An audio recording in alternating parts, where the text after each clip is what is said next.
All right, welcome to the show, everybody. Hi, how are you? Happy Monday. Glad I could be with you on this lovely beginning of the holiday week. And those of you that missed this morning, I can't blame you because you blink and you miss it. It was just an hour hot and I was out. I was even done with the show in time to get my groceries that were delivered at the front door, which never happens. Like, I'm always like, oh, crap, I did a show this morning and I forgot that I was going to, and then now there's groceries sitting on my, luckily it's so cold here that everything is preserved very well. That's not a problem when it's freezing outside. If anything, like, my stuff got freezer burned. If I'd have put it in the freezer, it would have been warmer. That said, hi, welcome, gather around, give a thumbs up, support the show, welcome to the show in any way that you can. I'm glad you're here, and I'm even recovering from my, and if I do catch myself on a major cough, I will attempt to mute the audio temporarily. I will, because I have fog brain, sometimes forget to unmute it. The first person that says no audio, I often will do that, and then there will be a cascading 3 minutes of no audio, because there's a delay. So fear not. If you see someone else say it, unless I've completely blitzed it, we're good. That said, thank you, Shadow Woman. Oh my God, for sending some bits and some love and all that kind of stuff. Thank you, Twitch viewers, for subscribing.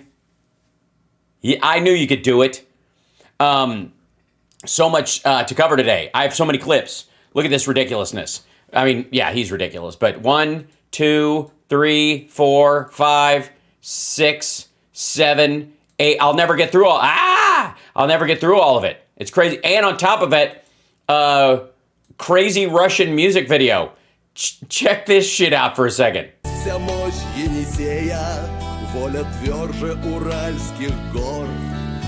I like the mountains and my big penis, and I fuck with a guy on a horse.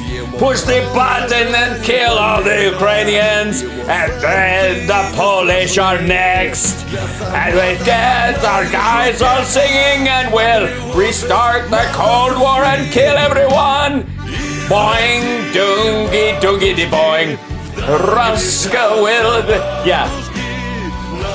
Yeah, you're not, I would like to show you. You are not imagining anything. This motherfucker is doing a nuke jingle from a museum they have in Moscow or something.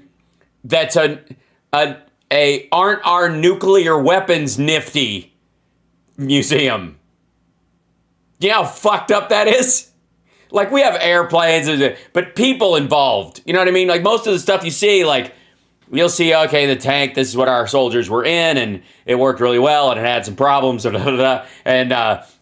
helicopters, and fucking all the way up to the space shuttle, because there are humans involved in this. And they're just a bunch of them lined up on the back wall like they're fucking Iron Man suits. And they're just like, wouldn't it be nice if we could hit this big city full of innocent civilians with this one? And then this one with this one? And then this one with this one? And this one with this one? And then okay, apparently also, by the way, just a little inside note. This dude, whoever this is, used to be sort of like pro-Europe, blah-de-blah, probably toured some in Europe as a Russian singer. And now he's a patriot, and they're all like, fuck this dude. Here, I'll show you real quick. This is pretty funny. Today I saw this piece. Rogozin, the famous bard, in quotes, because fuck that guy, right? Wrote this song, and Maidanov decided to help bring it to life like a fucking asshole. Creativity is different, but looking and hearing it, I think, yes. I was going to say it really loud, but it's probably, he works in the IT department at the nuclear facility. Experienced only a sense of shame. Samotsos Rogozin, who suddenly became an ardent patriot flaunting in a NATO uniform in the near of the NVO zone, wouldn't be embarrassed. Okay, language. Just what a fucking asshole. So, that I monitor not only the friendlies on Telegram, but also the awfuls. So, yeah, and there's plenty. Well, Well, I'll show you. Here's a Russian propaganda video, probably a friend of Jimmy Dore's. Dude came up to one of these things where you can turn the cards, and they're like little triangles, and they're red, black, or blue. And he came up and made a big swastika and danced in front of it. Not at all a paid Russian shill at all. In a part of the Dnipro region. Yeah. Anyways, can we jump into the Twitter files a little bit, because it's over. And we gotta hold on. Let me see if I can even find the supplemental files of the thing. Kelly, I'm sorry you've been sick too. She says, I've been sick and missed your video on Trump's announcement. My mom and I were coughing and laughing our asses off this morning. I was late to work because of you. I'm so glad. I'm so proud. Thank you, Kelly. I tell you, I'm so proud of that fact. By the way, Tom Cruise wants to thank you for watching Mission Impossible 2. I like Tom Cruise. I just think the videos of him like base jumping are fucking George H.W. Bush jumped out of a plane when he was 90. Of course, Tom Cruise is going to parachute out of things. Calm the fuck down. All right. There was here it is. Ladies and gentlemen, the Twitter files supplemental. Yeah, they're suppository versions of the... Fuck me, this is dumb.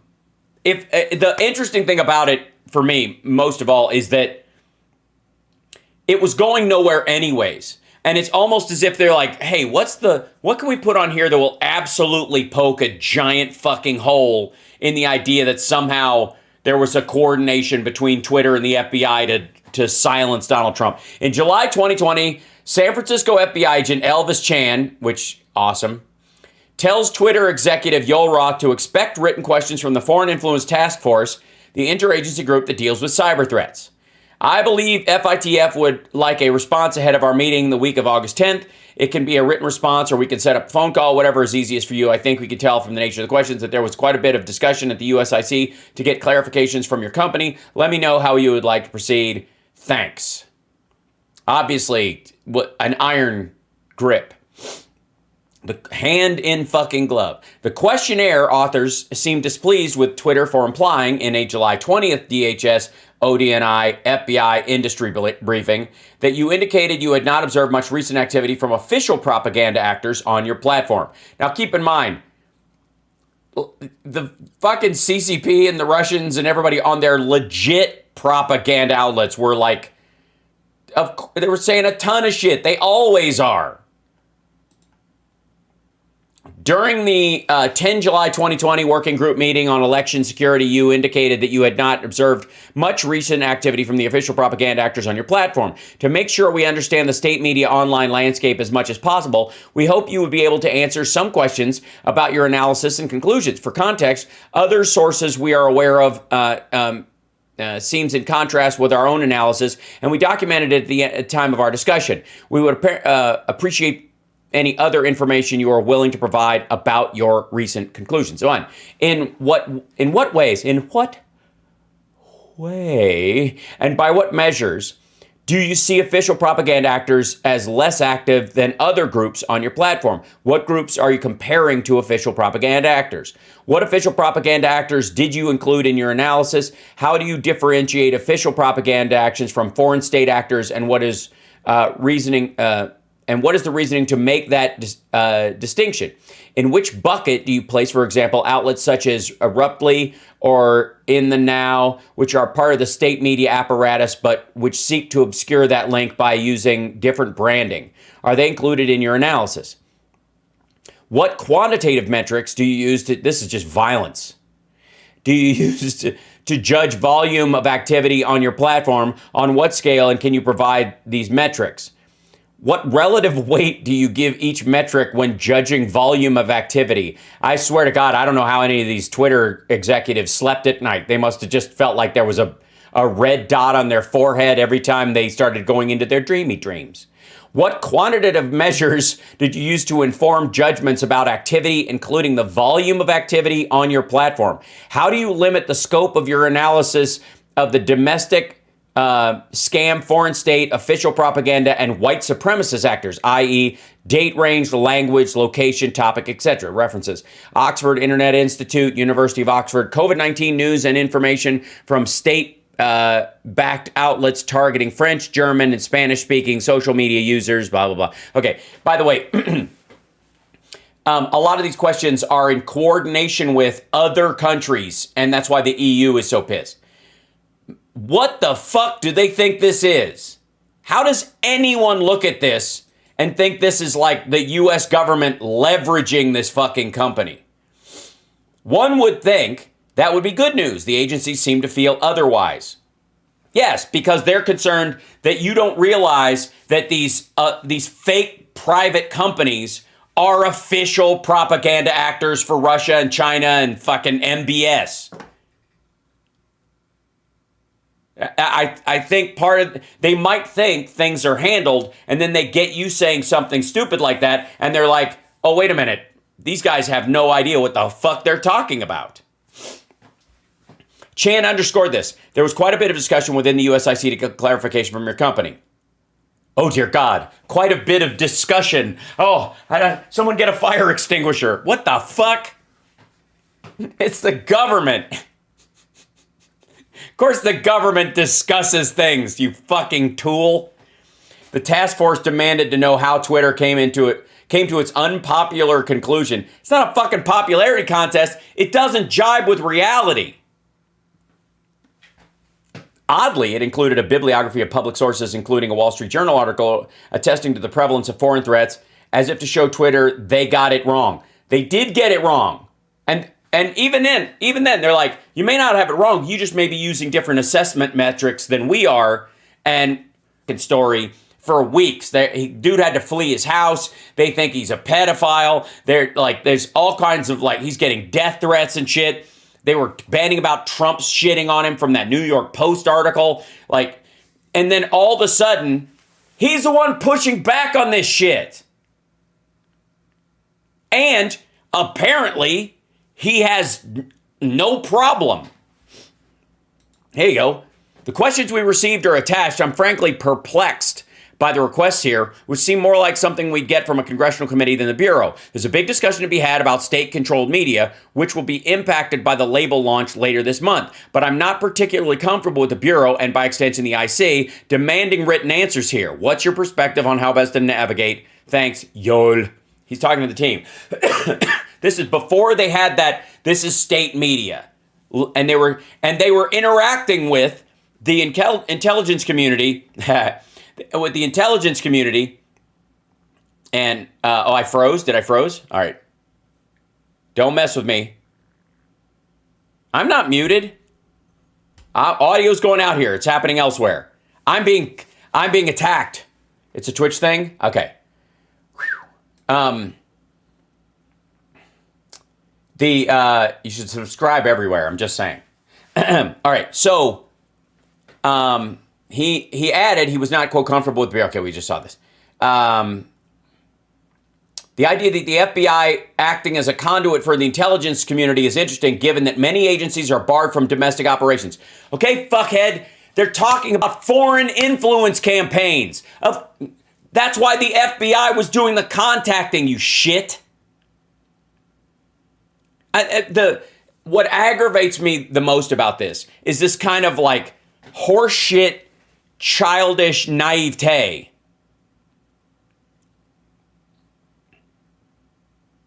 Oh, is Twitch being weird? Sound back is on. It's sped up. Oh, it's catching up. It sounds like a data backup. Reload your page on Twitch. Yeah. So, anyways, hi. Yeah, just reload the page. You'll be fine. Okay. Now, he sent another note internally saying the premise of the question was flawed because we've been clear that official state propaganda is definitely a thing on Twitter. Note the italics for emphasis. So fucking what? Of course we know that. Every Chinese government account is official state propaganda. Jesus Christ. And this whole pearl clutching naivete, how they can't, even the mere suggestion of these things. Get the fuck out of here. Roth suggested that they, quote, get on the phone with Elvis ASAP. Thank you very much. And try to straighten this out, to disabuse the agencies of any notion that state propaganda is not a thing on Twitter. This exchange is odd, among other things, because some of the bibliography materials cited by the FITF are sourced to intelligence officials who in turn cited the public sources. Yes, because these were conversations they were having with other countries and in other media outlets.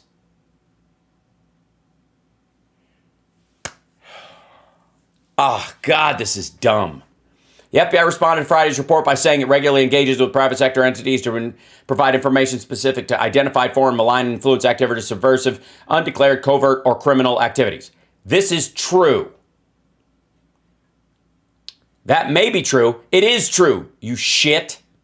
But we haven't seen that in the documents to date. What are you talking about? They're literally talking about this. That's what they're saying. What do you categorize as state propaganda? Does he think the Chinese propaganda stuff from their military arm is somehow different or separate from the rest of it? It's all propaganda, stupid. Oh, God, this is aggravating. And then here we go. That may be true, but we haven't seen that in the documents to date, which is bullshit. Instead, we've mostly seen requests for moderation involving low follower accounts belonging to ordinary Americans and Billy Baldwin. By the way, no, you haven't. Because all the rest of it didn't need a second fucking email. The only place you're going to see it where there was any conversation whatsoever is areas where there was some debate about it. The non-debatable stuff, the FBI let them know, and they immediately stepped on it because it was human trafficking or fucking drug smugglers or people trying to coordinate a January 7th. Jesus. Here's Ron Paul. Get the fuck out of here. Anyways, so to follow up on this absolute turd burger, Mr. High school senior redoing some freshman classes, Ben Shapiro, has Matt Taibbi, former pro-rape douchebag who started his journalistic career with a sexist zine in Moscow. They never start in Brazil, do they? They just never... No, they never kick... These fuckers never kick off their career in, I don't know, Italy? That's not a thing? That would be a cool thing. None of them. All these motherfuckers strangely get launched in Moscow or through Russian funding later, and then they get bumped up later, that funding follows them the rest of their life and makes sure that they land someplace. Shit. Okay, so anyways, let's hear if he can clarify the nothingness of this nothingy nothing. Here we go. Maybe he'll release, you know what? I'm being cynical. Maybe he's got a piece of evidence that he's going to share with us only on the Shit Shapiro show, and we're all. It's going to teach me a lesson. Is Matt Taibbi's former writer at Rolling Stone, editor of TK News Substack, and apparently a radical right-winger. And we found this out because he was the journalist who broke a lot of the material from the Twitter files Elon Musk turned over. He didn't break anything, fucko. He was given it. He was not only was Matt Taibbi given this stuff, he didn't figure out what the fuck was going on. Musk contacted him and Barry Weiss specifically. He didn't break fucking anything. And secondarily, he's been selectively given access to or allowed to selectively release parts of it. He didn't break any of this shit. A lot of the old files from Twitter under the under the auspices of Jack Dorsey and Vijay Gotti and Yoel Roth and all the rest of the Wonder team over there. And Matt was able to break a pretty major story here. No, he wasn't. He didn't break shit. He agreed to produce bits for Twitter around this stuff to help boost interest in the platform through this like fake scandal, ancient aliens level horse shit. And then, sorry, people who like ancient aliens. And then go on a I'm a real journalist tour. Here. So Matt, first of all, why don't we start by talking about that major story? What was your big takeaway from the files that you've seen from Twitter? I think there are two. The first one, the big one for me, is that we have concrete proof that the government and specifically agencies like the FBI and the DHS are in the censorship business. They are buying and flagging content in huge quantities. They are buying? The fuck does that mean? Did you mean burying? Also, they're not in the censorship business. These are, in large part, either not American accounts or, in certain instances, they are violating terms of service in terms of, don't forget to vote on Wednesday, shit. And sending them back to platforms like Twitter to be moderated. And we have... Wait a minute, what? Sending material back to Twitter to be moderated? Sending them back to platforms like...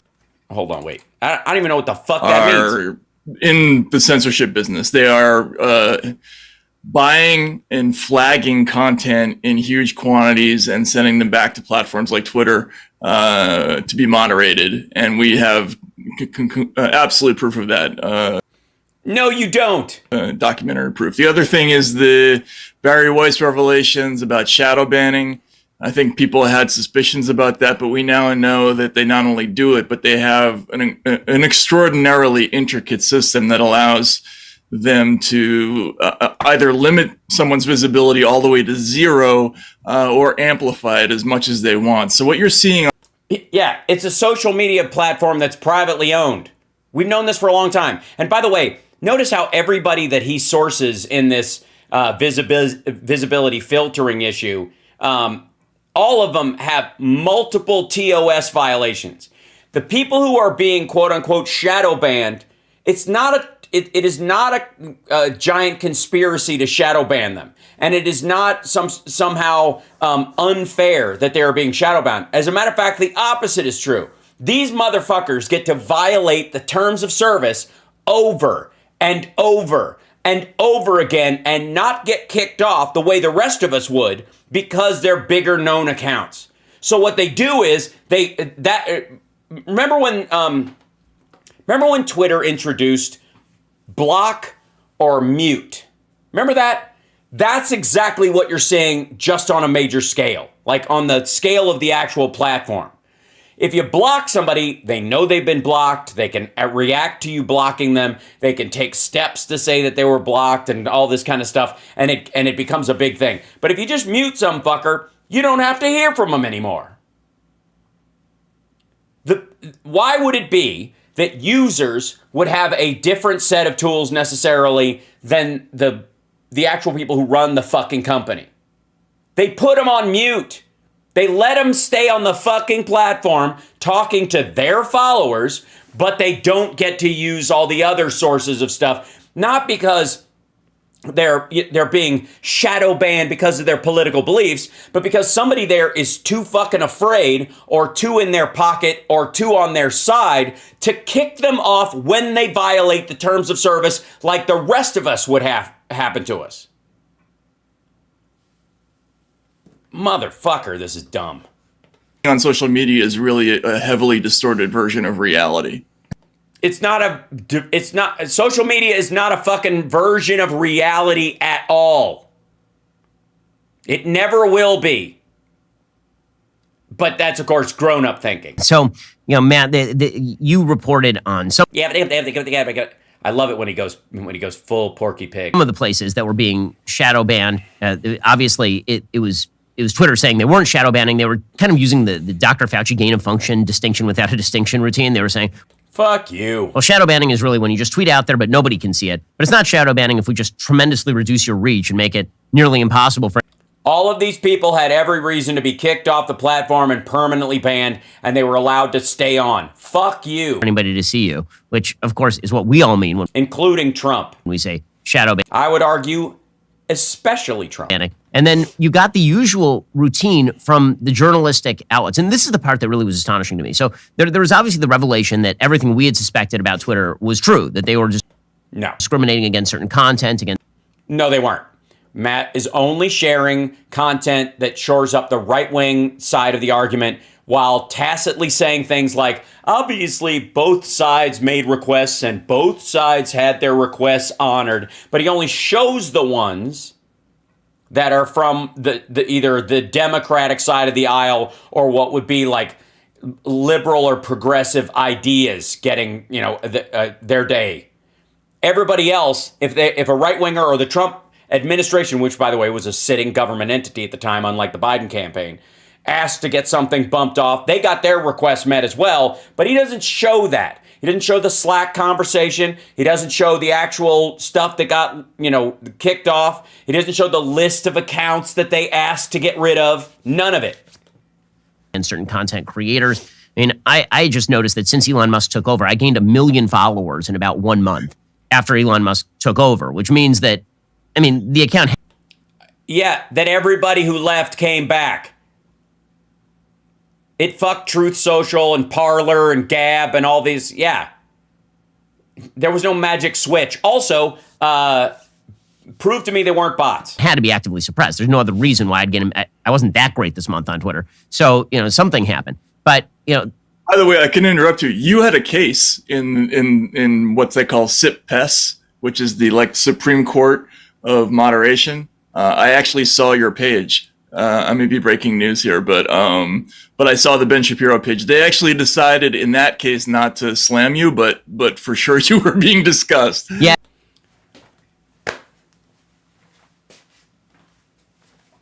No, he wasn't shadow banned. He didn't get 1 million followers because he was all of a fucking sudden shadow banned, and the shadow ban came off, and Solomon was released. Fuck me. This is so nothing happened. Yeah, I would have been shocked if I had not been. I was always extremely careful on Twitter as to what I thought their standards were, and so I tended to use sarcasm instead of just straight out saying what I meant in many cases. Right. And by the way, this is why Ben Shapiro has always been a great example of how everybody who says you get kicked off Twitter because you're a conservative is utter bullshit. Nope.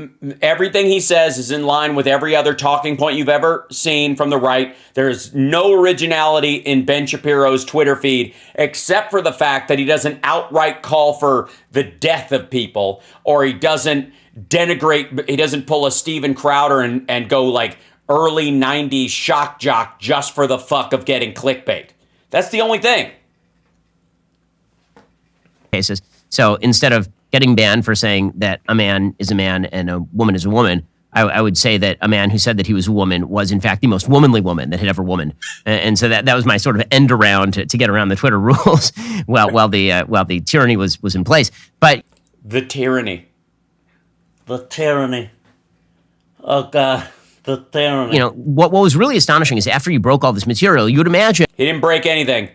He didn't fucking break anything. As a matter of fact, let me be abundantly clear. I'm going to say this for the last fucking time, I hope. Matt Taibbi is in business with Elon Musk to selectively release information from one side of an argument to manipulate the electorate and the viewing public. That is propaganda. That the journalistic outlets who are interested in speaking truth to power might actually be mildly interested in the fact that one of the world's largest social media platforms was being manipulated from both the inside and the outside. It was not being manipulated from the inside and the outside. First of all, the inside can manipulate it all the fuck they want. It's their site. It's a private entity. And the outside, in everything that we've seen, has been going, by the way, you might want to watch out for that. Or not. I mean, it's up to you. That's it. That's the manipulation. Fucking hell. It's like watching a hypnotist work. In some cases, by governmental forces that were manipulating people inside Twitter by telling them that there was misinformation, disinformation coming from abroad. They probably should do something about that. And which there was. Sort of this broad, Henry II will no one rid me of this meddlesome priest kind of way. And then, Lord. At the same time, from inside the company, where you had activists who were essentially overwriting their own policies in order to specifically pick and choose who should be banned. You'd imagine that people in the media. Which is exactly what Elon Musk is doing right now. Overtly. He literally said, journalists, I don't like being banned. Who supposedly, from my platform, are in favor of free speech, would be in favor of this. Instead, they got very angry at you for having reported the story at all. It's hard. No. I don't have a problem with reporting the story at all. I have a problem with specifically and intentionally only producing elements from one side of the conversation while going, yeah, I mean, obviously it happened on both sides, but this is the side that really got it. Well, how do I know if I don't see the evidence of the other side to compare it to? Hard for me to tell whether that's professional jealousy because they wish that Musk had actually gone to them, or whether they are so... I'm sorry. You can't... Ben, come on, man. You can't fuck up his whole narrative now. You were doing so well that he broke the story. Right? He broke the story. He broke... Matt Taibbi fucking rappelled down the outside of Twitter headquarters and made a little circle in the window and reached through with his arm and opened it, snuck in there with a fucking pen light in his mouth and went through a file cabinet and figured all this shit out. Or did Elon Musk just buy the place and deliver a narrative to him? Hard for me to tell whether that's professional jealousy because they wish that Musk had actually gone to them. Musk had actually gone to them.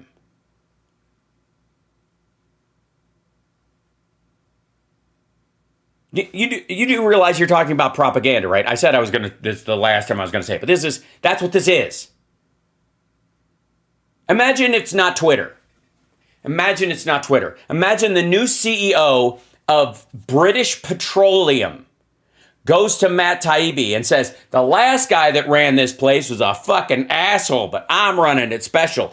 And I want you to do a special report about our Tanzanian pipeline that supposedly was leaking. And it was leaking out of both sides, one into the drinking water and one into the desert.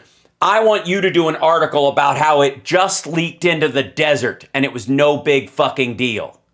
And Matt Taibbi goes, yeah, I'm your dude. Or whether they are so ideologically committed to the idea that these platforms need to be policed by their political allies, that they are actually angry that it's now been revealed that was what was happening. Nobody's angry. This is just dumb. Probably the biggest story emotionally around the Twitter files is how little anybody but the hyper right wing gives a fuck. Yeah, it's hard to divine. I mean, maybe some of it's professional jealousy. Oh, God. We are 4 minutes into this fucking clip, and what's the narrative? On the biggest story of censorship online, the FBI and the control and the government forcing its way in and propaganda. And where are we? 4 minutes in? Yeah, other journalists just fucking jealous of me, bro. I mean, I think you're right. They're probably all just fucking, they see me and they're like, oh, fuck, I wish I could be him. Shut the fuck up, God. I think a lot of it is more just hive mind narrative policing. This story doesn't fit neatly into a category that they would like. I know. Dude, Ben wants it to fit into a neat category. So do you. That's why you're only writing half of it. No, old school journalists would have been very interested in this story. And then, once they saw the files, bored to shit. Because we're getting a look at stuff that you never get to see. Like, how does the FBI and the DHS and, make suggestions?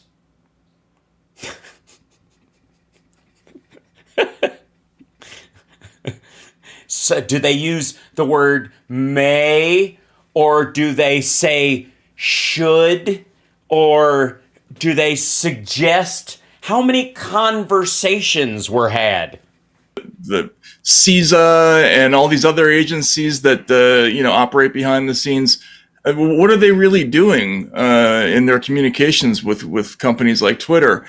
Letting them know that foreign malign influence actors are trying through all different channels to affect our election and drive up the number of COVID deaths by getting people to follow anti-vax accounts and try fucking fish tank cleaner instead of getting proper medication.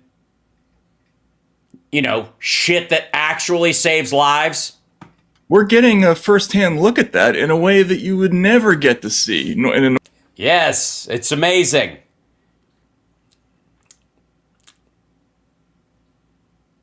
I can't imagine why this hasn't been front page news this whole time. Normal proceedings. So that's fascinating, and the fact that they're ignoring it, I think, it's really more of a burn on them than they realize. Yeah, you don't even know, bro.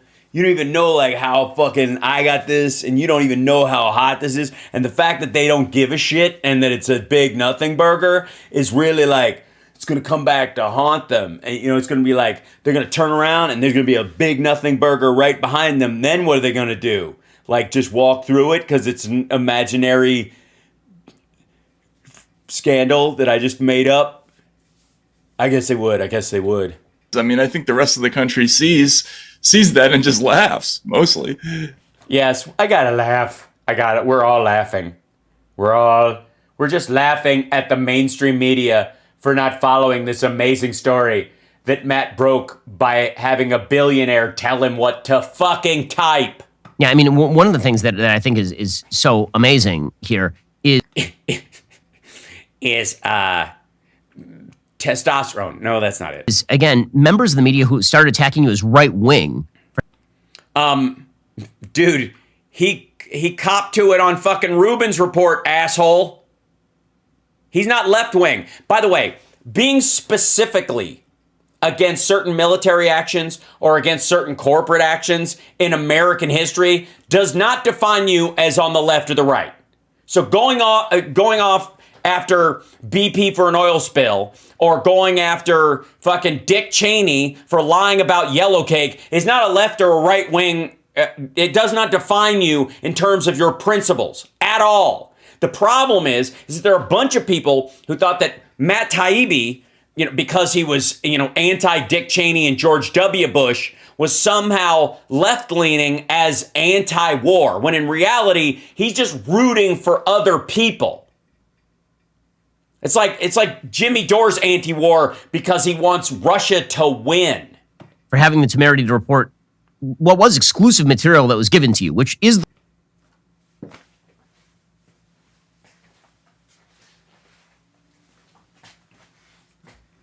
You heard it, didn't you? You heard him say it again? He said he can't stop. He can't fucking stop. He can't... Ben, you're a fucking moron. Holy shit. Exclusive material that was given to you? Of course it was given to him. He's got a directive from the very guy who wants the story to sound like he wants it to sound. The way that reporting gets done. Somebody gives you... No, that's not how reporting gets done. The richest man in the world who just bought a social media company giving you what information he thinks is germane to his argument is not, strictly speaking, how reporting is done. What the fuck? A piece of material, and regardless of your political persuasion, if that thing is newsworthy, you then report. It's not. And by the way, he didn't report it based on whether it was newsworthy or not. Idiot. He reported it because he's being paid to report it, and he gets the material afterwards to put on his fucking Substack as some sort of exclusive material because he knows the Ben Shapiro crowd and the Alex Jones crowd and stuff will trample themselves getting into his Substack to pay for it. It's for cash, you shit. Oh, God. Report on it, and you were giving the raw sources. It wasn't as though... No, he wasn't. And if he was, why did he only choose to release half of it? Why only the part that supports the right-wing argument, not the left side of things? Except for they were setting up their own political fiefdoms and activists were... Elon Musk was going through and filtering all of this stuff. He basically, it sounds like, just handed you a giant tranche of information. And now it was your job to go through it and sort of sift through it and figure out what it was. And in fact, the only person, it appears, who was going through and sort of trying to prevent information from getting out ended up being the lawyer Jim Baker, who had formerly worked for the FBI, correct? Right. Yeah. Yeah. There was another figure in there who also got kind of moved out, but yeah, Baker. The first batch of files that we got, I could tell what I was looking at were probably documents preserved pursuant to a couple of different litigations, but it looked like a comprehensive set of everything that was related to the Hunter Biden issue. So I didn't really think twice about it. Then we moved on to a different system where we were basically just given computers and allowed to search all kinds of stuff. And yeah, able to go right into people's DMs. Gave an employee. Matt Taibbi and Barry Weiss were both given employee laptops at Twitter. And you know what's wrong with that? Nothing, because they're both Twitter employees now. It certainly wasn't cherry picked for us. That's for sure. I mean, so how do you know? one of the things that the critique of you that emerged, obviously, in the social media world from the journalists who said they were going to leave Twitter but then didn't, their main critique of you seemed to be you're doing the bidding of the world's richest man or the world's second richest man. You corporate stooge you. And again, welcome to the club, Matt. Now that you're a rabid right-winger like me, I hope that you enjoy the water. We've been in here for quite a while. But it's very funny to watch as all these journalists who work for corporate outlets that are owned by extraordinarily rich people. I mean, you have people from the Washington Post owned by Jeff Bezos. Yes, but Jeff Bezos is not, and it has never even been remotely suggested that Jeff Bezos shows up in editorial meetings and sits down with the actual journalists on a particular writing assignment and tells them, here's the files you get to look at. Here's the files you get to look at. Get at it. And by the way, also, they are owned by larger companies that are owned by shareholders as well. So that every pensioner in the fucking country is somehow equally as manipulative and full of shit as Elon Musk. Or you have the New York Times owned by the Sulzberger family. And you have these people who are tweeting at you, how dare you take information from Elon Musk? These horrible Jewish people who just put a swastika in the crossword puzzle. That's how they get you. Put it out there. You've now become a paid-for contributor, basically, to Elon Musk. Number one, how do you respond to that? Well, first of all, I mean, it's just funny. I actually laughed out loud when I saw somebody from Bloomberg giving me a hard time and using that line. I mean, if you work for Mike Bloomberg permanently and you're going to give me a hard time about doing one story. No one works at a newspaper permanently. And if your stories, especially about economics, turn out to be shit more than 3 times, unless you're Jim Cramer, you will lose your job.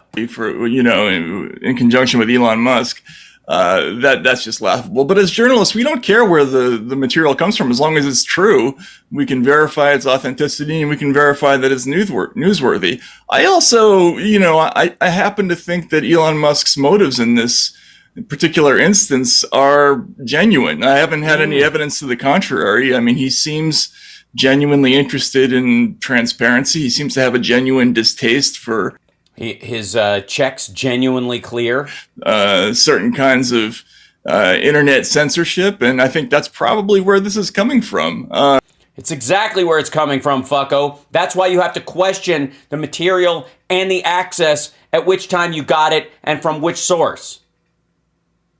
He brought in engineers with him.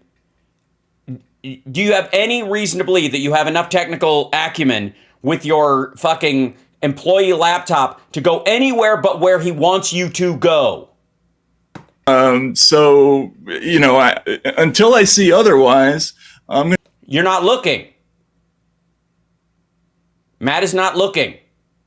He's never going to see otherwise. I'm just going to look at the documents and do what any journalist would do in this situation and just investigate. So, Matt, when you look at the people who are sort of the bad actors inside Twitter, one of the things that I talked about after looking at the files that you released and your releases on the files and Barry's and Michael Schellenberger's, one of the things that I came away with is that Twitter transformed itself over the course of its lifespan from a place that was supposed to be the town square for public discussion. We all remember this one because when we first...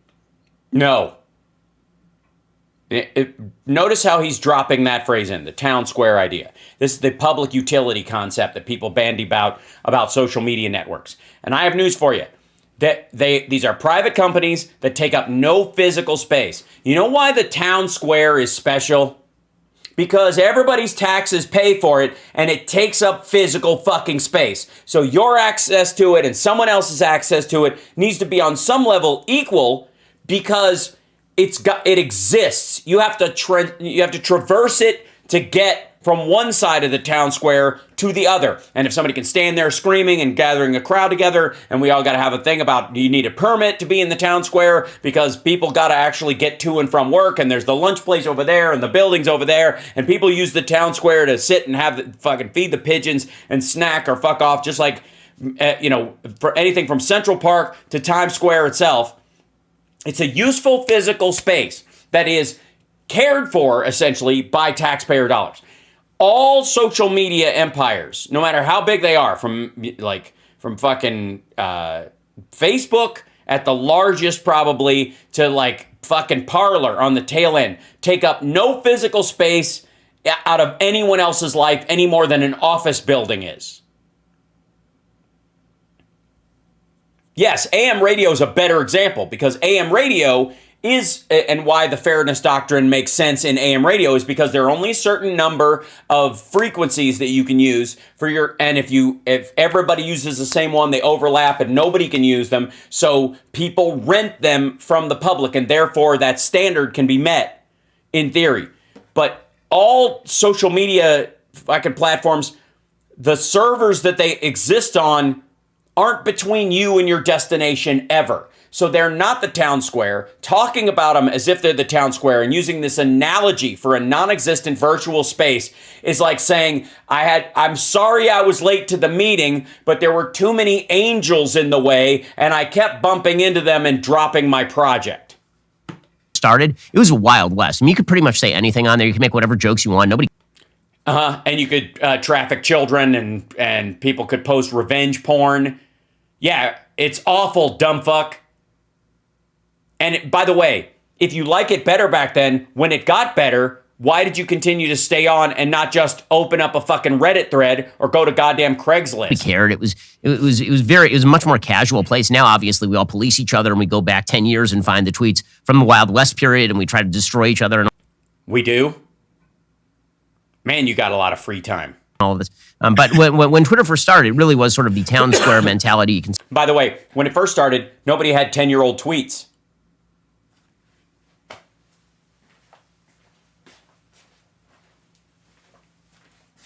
These motherfuckers.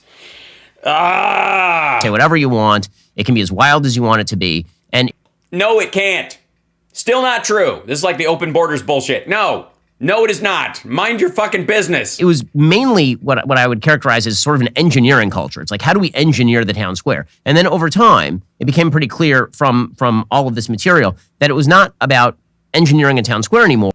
It isn't. Never was. You know why? Because town squares take up space, you fucking moron. I hate this argument. It drives me crazy. It is infantile and old and dumb. Even because they try to do, this is how they try to take some of the, like the gravitas of newspapers. But newspapers, before we all got them digitally, took up physical space. There could only be so many newspapers because there were only so many printing presses, and there were only so many corner stands, and there was only so much space. So they jockeyed for position. You wanted to be top of the stack. All of this shit. Substack gets its fucking name for being like buried under the goddamn stack of other stuff. Or because the people who were not the engineers were actually in control of the policy. You had the actual people who were in charge of trying to, for example, cleanse the pornography or cleanse the child sex abuse stuff from Twitter. And Yes, which Ben apparently misses. They're trying to come up with algorithms. And then meanwhile, you had the actual political hacks, people like Yoel Roth and Vijaya Gotti, who are not engineers, really, sitting there. And by the way, do you see it coming? Do you see the rake in the yard that Ben is moving towards? Do you see it? Keep watching. almost like a Gotti under a tree, deciding what to ban and what not to ban. It was almost a change in culture that took place. And meanwhile, Jack Dorsey basically just took off to a cave in Malaysia or something and was vacationing the whole time. Yeah. Oh, Odd edits. Okay. Do you guys remember when Ben bragged about not saying a man is a man and a woman is a woman, but saying this man is the womanliest woman I've ever womanly womaned? Okay. That's why you need human beings and why algorithms that can't read sarcasm or irony are necessary for policing stuff, even in the case of revenge porn and other stuff. Because if you set up an algorithm that says, check out my girlfriend, and she's buck naked and she didn't give you the right to that picture, and it will take that one down, but totally not my girlfriend will leave it up. You see the problem? And he's just bragging about getting around the system earlier. I had somebody describe Bruh. Dorsey as being more like the company's spirit animal than its CEO at one point. But no, what's interesting. Jesus Christ! And what's Musk? It's old tiger that sits in the corner and bites you every time you feed it. But the company is, the way it was structured is that the vast majority of the moderation was done on kind of an automated rules-based basis. It was done by the operations department, which was staffed by a lot of people, and they were kind of lower level. And then there was a level above that where you had all these executives, and that's where you start to see all this weird, subjective, clearly politicized, or even just idiosyncratic human intervention. God forbid. Let me get this straight. The parts that were easily bumped off because they obviously fit a computerized algorithm response weren't discussed a lot. And then the slack between all the employees spends a lot of time discussing things that the automated algorithm doesn't or cannot handle. Holy shit. In regular tweets. And the odd thing is they're doing it with tweets that have like 0 engagement or 2 followers. Like it doesn't make a whole lot of sense to me.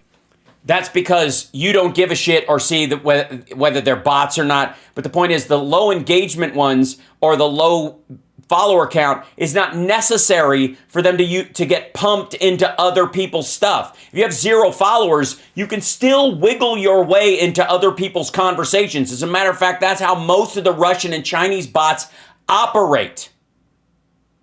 They get into these big chains and then they pick fights with people and then they write a bunch of shit. If you look on their thing, there's barely any feeds at all. There's barely any original tweets, or what is there is a bunch of bullshit, about a single soccer goal or a fucking cat video or something like that. Yeah, it's a bunch of them. Why these people would be involved in that stuff, but they were. And look, if there had been a lot of stuff like requests from the Trump White House to zap this or that, and I had seen that, I would have reported it. I just didn't see it. It was all kind of in another direction. He literally says they both did it. Hold on one second. And it was Twitter Files 3. What do you think? Hold on. Yeah. Gotta back up. This was earlier.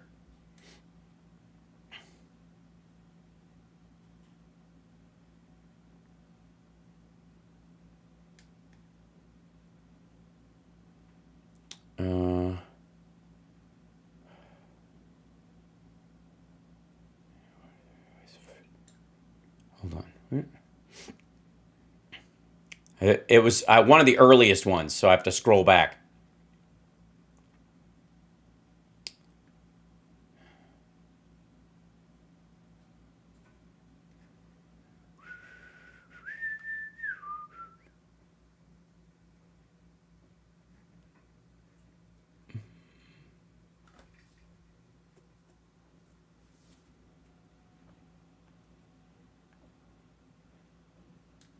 Here we go. We'll just see what I'm looking at. While the DHS and its products pans permissive social media for offering operational advantages to Russians, it also explains that the domestic violent extremist threat requires addressing information gaps. All true, by the way.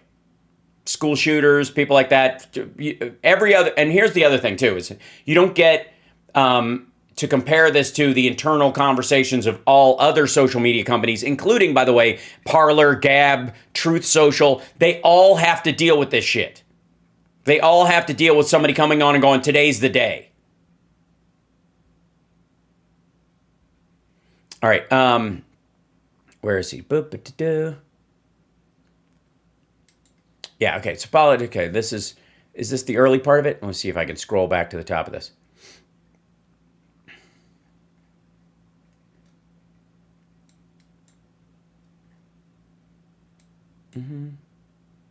This is 6. Yeah, this is one where he calls it the FBI subsidiary, which is not a fact. It is literally his assessment or his belief, and doesn't turn out to be the case. I want to try the. Let me search for this real quick, because I want to show you guys the exact one I'm talking about. Okay, Twitter files 3 thread. I think it was 3.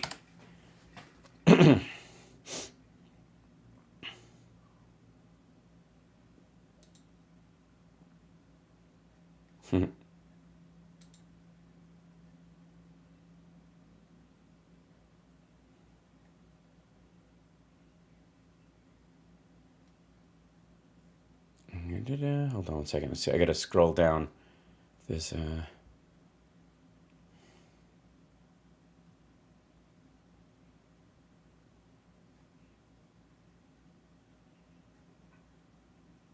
on, I'll scroll this over here.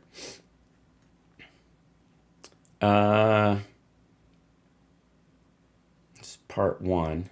Let's see if they, hold on, might be.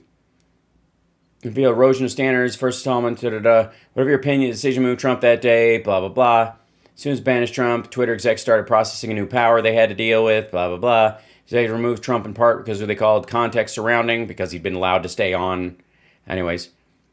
Rules-based enforcement, more subjective moderation by senior executives. As Barry Weiss reported, the firm had a vast array of tools for manipulating visibility as the election approached, so that after Jan 6 internal, so Twitter executives getting a kick out of intensified relationship with federal agencies. These initial reports based on searches for docs linked to prominent executives whose names are already public. By the way, notice this part.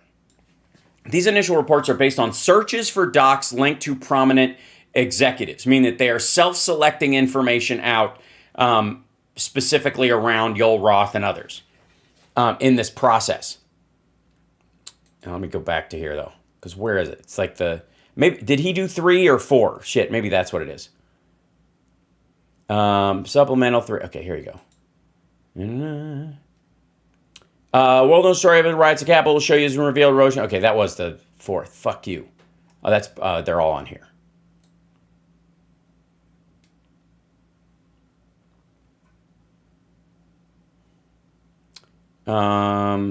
Trump was being visibility filtered because he had already violated terms of service, and they still let him stay on. Innocuous follow-up. Woods angrily, he has a lot of shit about James Woods. Nobody gives a shit about. Went on heist, only applying soft intervention with Roth. Wow, censorship, optics, backlash. Yeah, they're like, this doesn't work for us as a company if we do too much of it.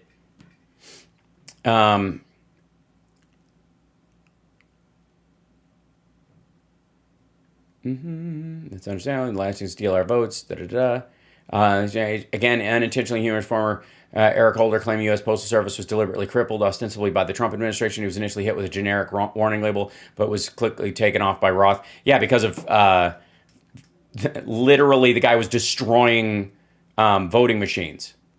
Some executives want to use the new de-amplification tool to limit Trump's reach more right away, beginning with the following tweet. Because he was posting videos from a company that had just gotten sued for $1 billion. Significant concerns in Twitter, the 2020 release was deploying a vast range of... Yeah, okay, there we go. In Twitter, documents referred to as bots. Let's put a bot on that. A bot is just an automated heuristic moderation rule. By the way, these bot bots right here are the ones you see in all the Slack conversations that they use. So they pull these, they use the bots themselves to pull information from these, from the Twitter files, which is interesting because then they end up searching, but they use the same search bots that Yoel Roth and those guys were using. Added a bot for a Trump claim made on Breitbart. The bot ends up becoming an automated tool, invisibly watching both Trump and apparently Breitbart. That's how they all, they're not, like, nobody's going to get, like, we got a bot on you. Like, all right, anyways. What we can, like, I'll just dive into the whole thing. It's a waste of time. It's amazing stuff. Well, Matt Taibbi, No, it isn't. you did an amazing job No, he didn't. reporting this. I'm sure there's much more to come. I mean, No, there isn't. He just did a supplemental. I'll ask you now. I mean, is there a lot more to come? I assume there's going to be more. Yeah, there's going to be some interesting stuff. There are people searching right now. For interesting stuff. We're going to find some interesting stuff because it's got to exist. In this building the narrative before the evidence? What if specifically you got your people searching and they come back with nothing? How the fuck is this I've never seen, I don't think, a greater example of establishing a narrative and then building your search results around it. For all kinds of things, and we're trying to sort out what the best stuff to put out next is. But oh, okay, so it'll be up to you. So you'll just kind of pick and choose. Yeah, there's going to be more for sure. It's really fascinating stuff. That's Matt Taibbi, No, not really. former writer at the Rolling Stone and editor of TK News Substack. And obviously, welcome to the vast right-wing conspiracy. We're such friends. Let's hang out sometime. I don't really mean that. By the way, you're watching HAL Sparks Mega Worldwide. The rest of it is glad handing. That's where one propaganda outlet, the Daily Wire in particular, that puts out Ben Shapiro's show, that is a privately owned organization, supports another multi-million, a billionaire-owned private organization selling a narrative.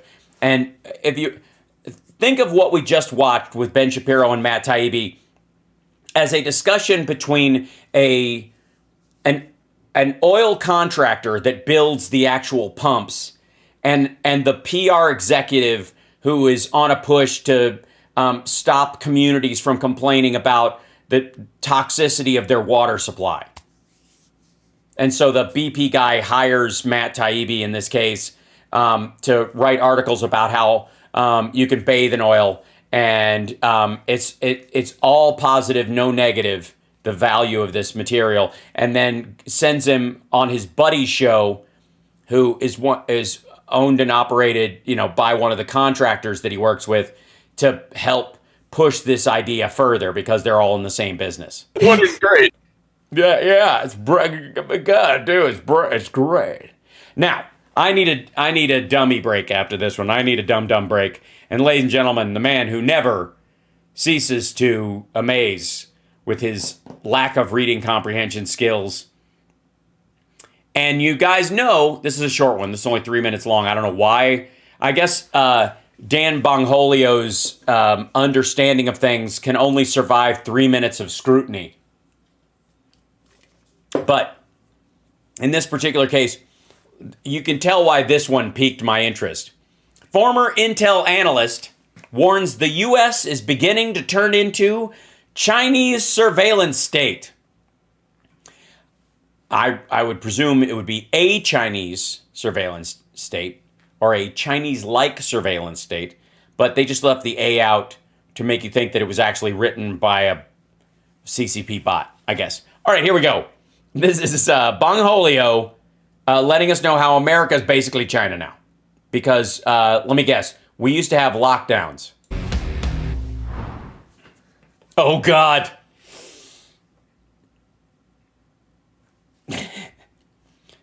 Welcome to HAL Sparks Mega Worldwide. Like and subscribe. Welcome back to Unfiltered. Millions of Americans are getting ready to fly home or fly out home for the holidays, but Yeah, fly. You guys are flying out home, right? Out back, out home? We fly up home. Up on outhouse. I fly on outhouse. Up, out. that Big Brother could be watching like never before. Like never before. It's a great phrase. I'm using it all the time.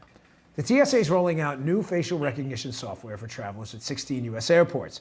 That could replace, your standard photo ID. Sorry, U.S. travelers or? I don't know, folks, but that sounds like something out of China's surveillance state. And as we've seen with government abuse, a lot can go wrong.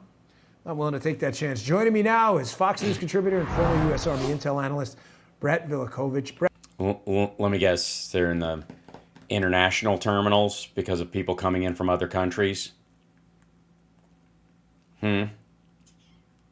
Also, I mean, I get my eyes scanned when I go through fucking Clear. What does that count as? Brett, thanks a lot for your time. Brett, what concerns me about the U.S. government implementing this in the TSA Is that I would much rather have Russia do it. specifically is this stuff's got to be stored somewhere. And It's already stored somewhere, or they wouldn't be able to recognize your fucking face. It doesn't have to store any. Okay. All right. You have an algorithm.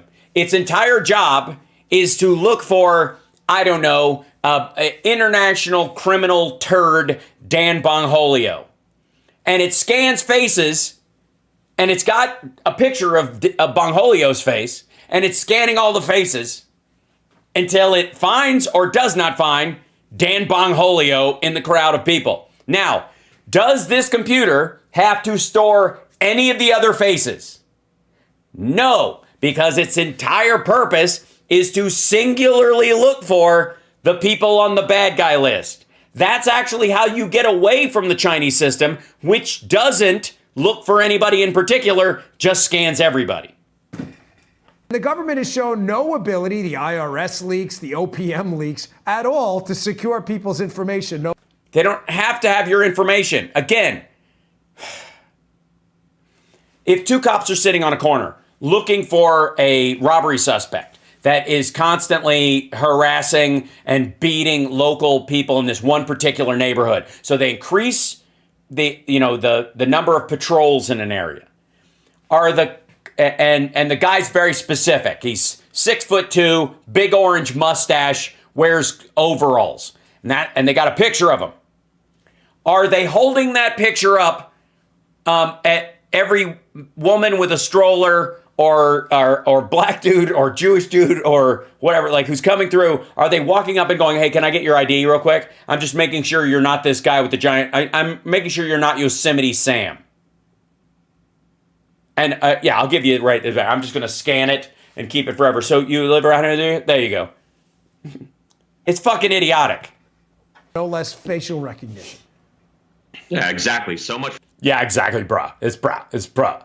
I mean, I've got a filter on right now, so they think I'm like Blurry McBlurrison. For protecting our freedoms, I guess, here, Dan. I mean, this is the beginning of my fear we're going to turn into the same surveillance state that China has become, and it's incredibly dangerous. China began using artificial intelligence systems just like this one to build a digital government system of social control where... Yeah, but you don't have individual rights in that country at all. There are no legal barriers to any of it.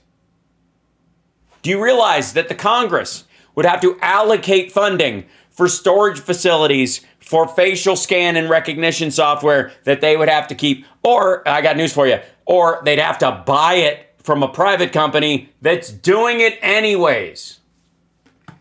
Their security services now can just patrol across multiple digital platforms to try and identify those people working against the state. And so what we're talking about here is potentially the beginning of an... Yeah, but that's easy because you're not allowed any of the freedoms that we are allowed. There are no limits on what they can do as far as scanning your work. There are limits over here. Unprecedented stranglehold on our own society, whereby the government can just control everything from politics to the economy to even protests with unrestricted access to this data. I mean, the TSA here claims that gibberish. This helps improve security and efficiency at airports. But what it's really doing is it's bringing in unproven technology with massive civil rights ramifications that as a society, we've really... They're checking your face against your driver's license.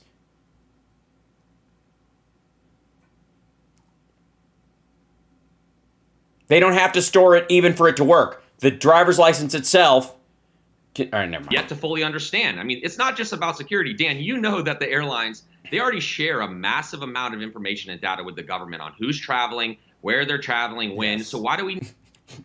Yes, even I understand jet tracking numbers are readily available via FAA stuff, and sometimes rich assholes get bristly when you look up the legally available and taxpayer funded for tracking data. We need facial recognition also. And, you know, when you look at the What, dude, what do you think a person is doing every time? The whole point of this is that they're trying to take the TSA person out of the loop as best they can. Hey, where you going? Okay, cool. Yeah, and what's your name? Yeah, and what's his name? Okay, Michael. There you go. Okay, thank you. Okay, they're trying to take that out of the mix. What do you think that dude is doing? He's doing facial recognition. He's just a person. origins of China's artificial development, you can see that Artificial development? Oh, you mean the ghost cities? President Xi Jinping moved. I'm sorry, who? I'm starting to understand why this dickhead got fired. Origins of China's artificial development, you can see that President Xi Jinping moved. Xi Jinping. That's not...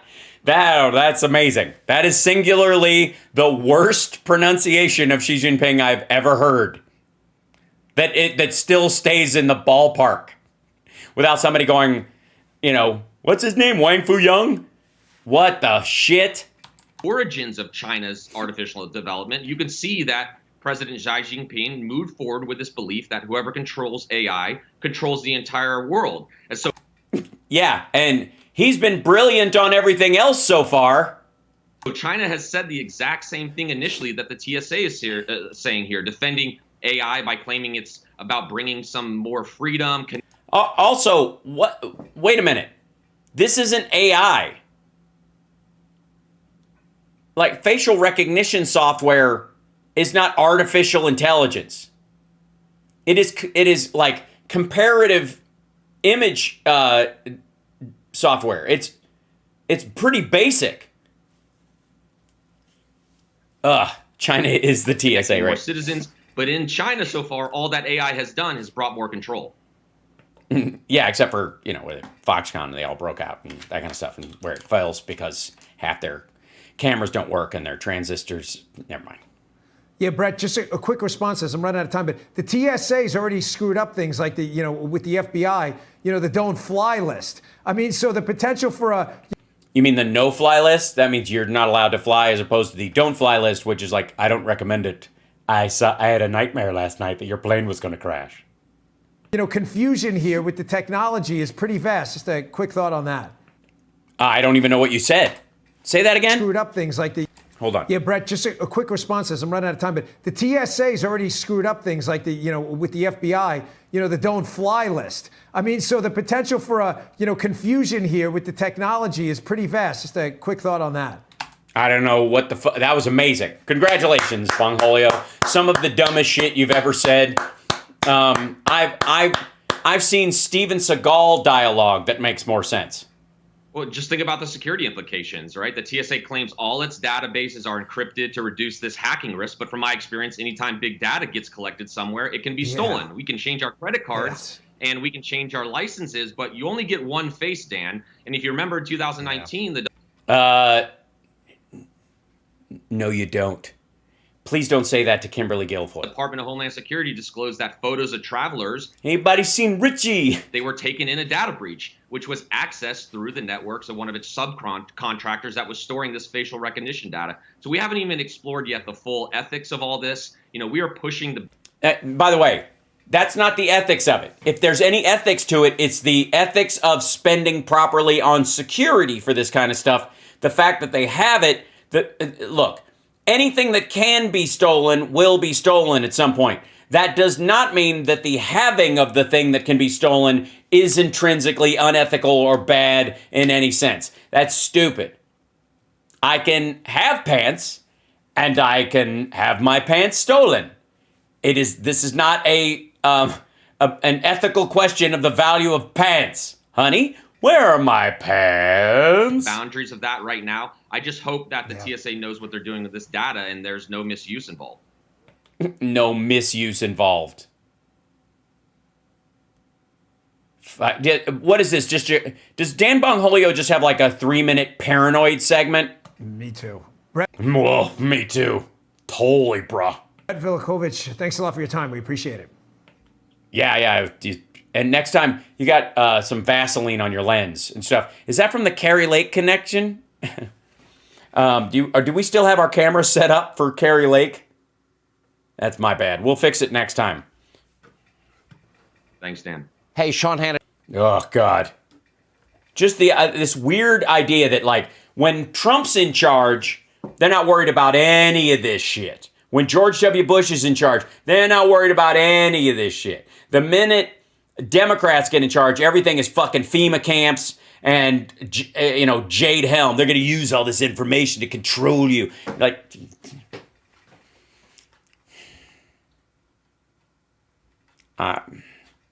there are genuine conversations that need to be had about the limitations of government and law enforcement and all those kind of things to make sure that you maximize freedom in situations where you're dealing with legitimate threats. That's a serious conversation. That's important to have on the regular. But what Bongholio and especially like Russell Brand delve into is this constant paranoid state that if the other side had, the opposite side of me gets their hands on power, they'll use them the way I use them when I get in power, and that scares the shit out of me.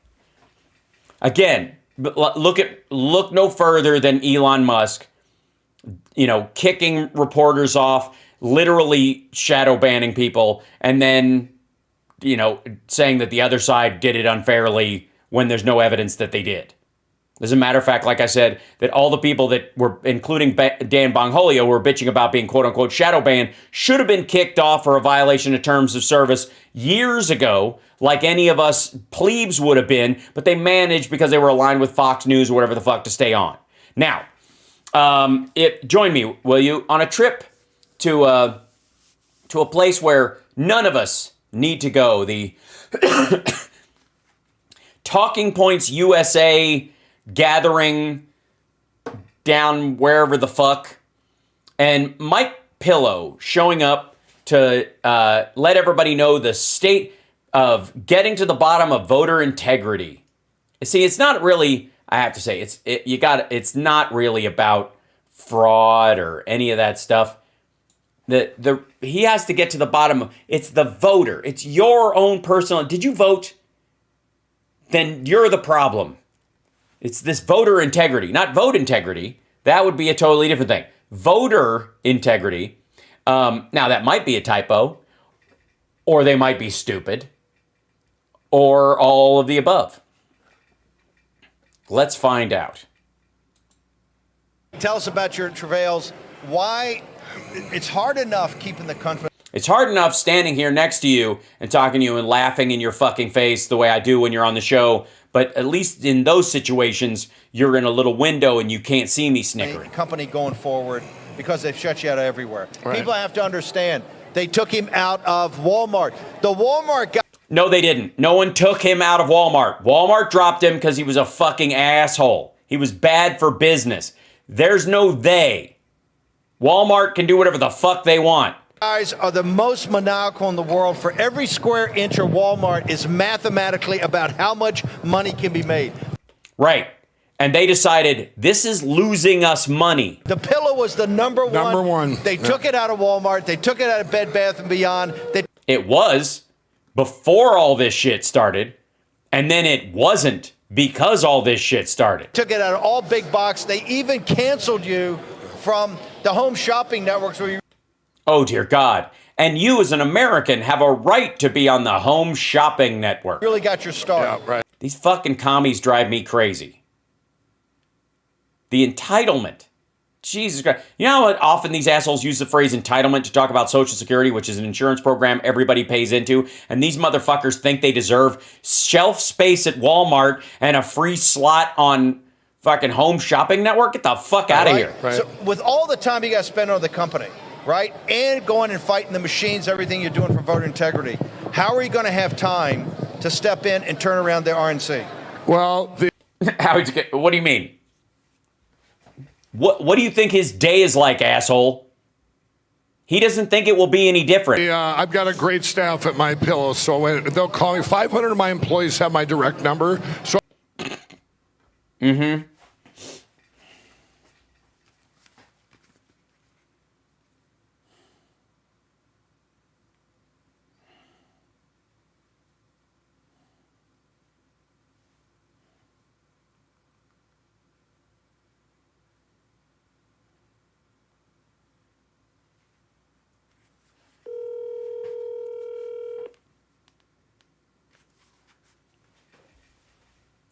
This is Caitlin. Hi, I'm trying to reach Mike. He's currently unavailable. Can I take a message? Yeah, my name's Hal Sparks. I have a show called Hal Sparks Mega Worldwide on the web, and I'd like to interview him. Are you looking to set up a future interview? Yeah. I can give you my email if you want to send me some of your information, and then, what time you... So sorry, my cat's in the background. No, that's okay. Never, ever worry about cats being in the background. I have 5 of them. Okay. If you want to, I can give you my email, and then if you can send me just a little bit of information, what time you're looking, Sure. what time your show is, the length, all that stuff, and then I can try to see when we can fit it into my schedule. That'd be lovely. Hold on 1 second. Let me write that down.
I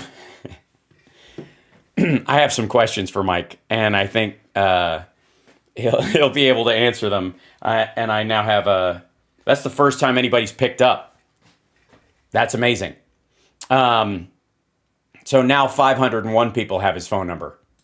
So if something's going... And by the way, I turned off the audio because I didn't want you to hear her email address. Just for the record, I'm not going to be that kind of a dick. Just so you know. Wrong, they'll call me. Hold it. But 500 of his employees and 10,000 people. If you're ever with Lindell, the phone's blowing up nonstop. But if... Oh, yeah. If it doesn't ring, I know there's peace. So then I'm able to do other things for, run around the country. There's peace. Wait a minute. There has to be peace before you can be RNC chair? I'm sorry. We don't do those kind of prophecies around here. And get everything that I can to help the country.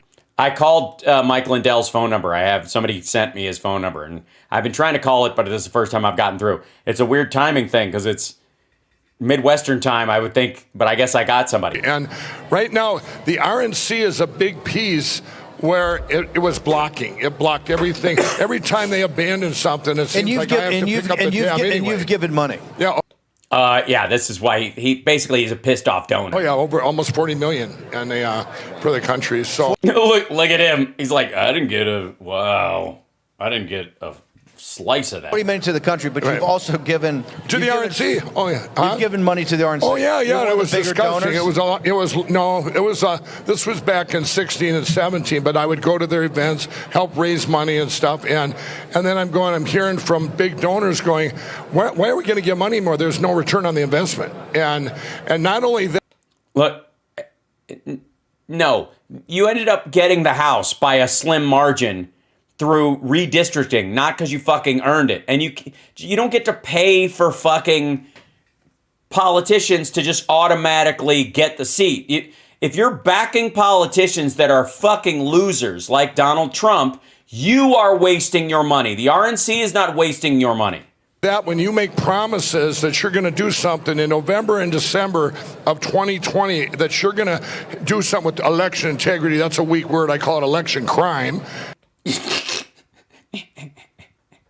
Yeah, well, if you call it that, it must be. I mean, fantastic. Why couldn't we get him a judgeship during the Trump years? And but you're going to do something. You will raise money with saying that this is where you're going to put it, and then you go completely Are you silent on saying it. you don't think they had your back? You spent $40 million trying to get sorted the 2020 election and all the election theft. Right. Yeah, but not through the fucking RNC. And again, you can't just, this just looks like vote buying. 2022? Yeah, that's right. You think they had your back?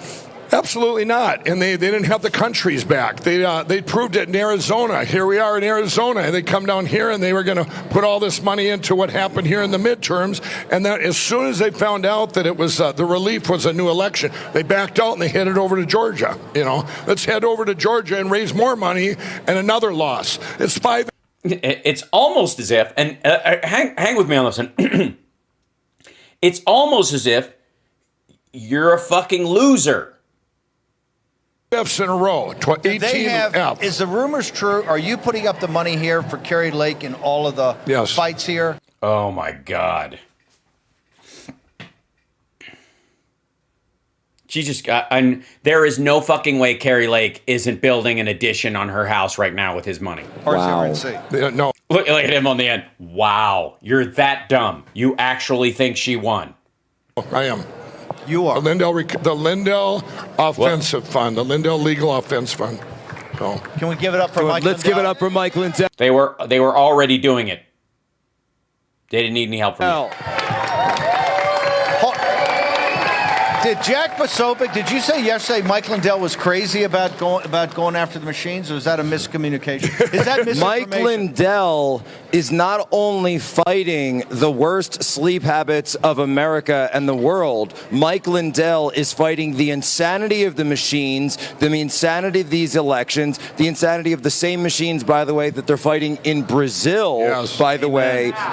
In a country where Matt Tierman has come and told us all of this. Does every dude in here that gathers at this look like a serial killer? Just there's not a single guy in here who are there's not a wanted poster associated with him. By the way, notice how the brick suit guy is back there behind him with the fucking Carrie Karma. What does that say?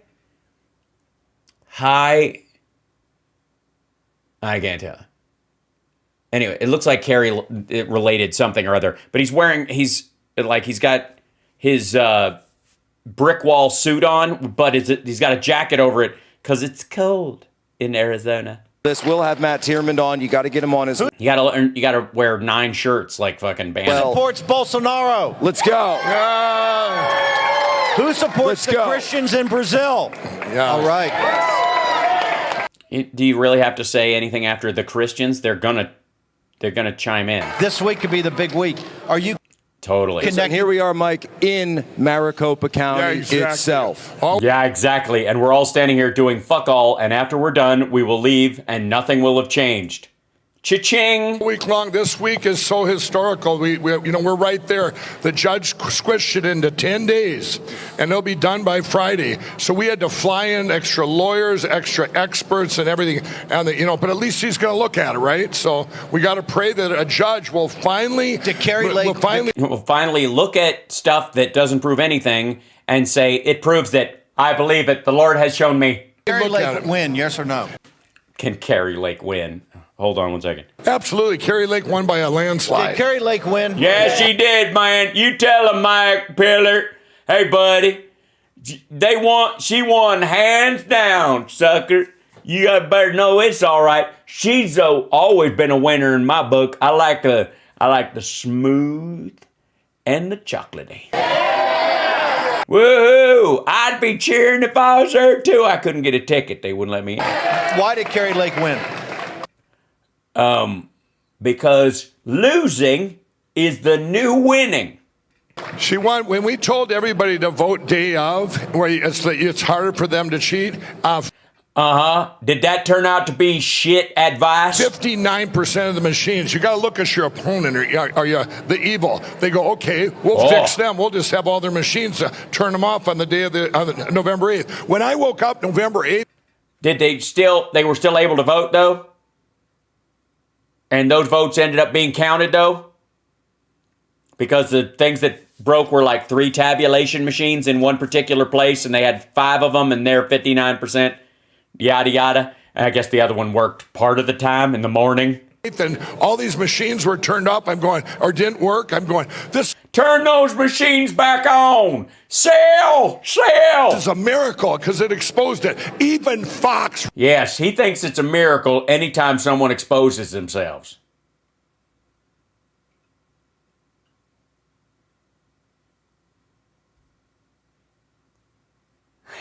Reported it. Give me a break, right? So, yeah, you tell him. Say that in court. See, that's what we're missing. Good old-fashioned normal speak. Don't go in there and go, Your Honor, as seen in Ficus v. West Virginia in Section 9742 of the Penal Code of blah, no. I don't want to hear about everybody's penal fucking code. Just go up there and go, Your Honor, give me a fucking break. What kind of bullshit is this? No jury would convict you. So they report this on national. It was national news, international news, but well, inter-county. All they did then is every time you came in there and you put your ballot in, it didn't work. They would put it in the box. Put it in the box. Yeah, you're only allowed to do that once. So if you went in multiple times, I think I'm starting to see the problem. I gotta every time you go into the voting booth. Every time. You mean the one time?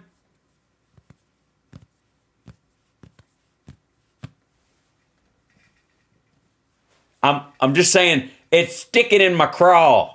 Those actually became basically mail-in votes, and then so they were counted.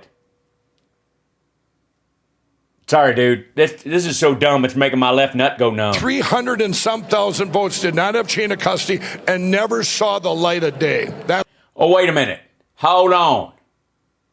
So you're saying to me that multiple Carrie Lake voters tried to vote multiple times and only their first vote counted as a mail-in vote, or because your people mailed in their votes and then tried to vote another time?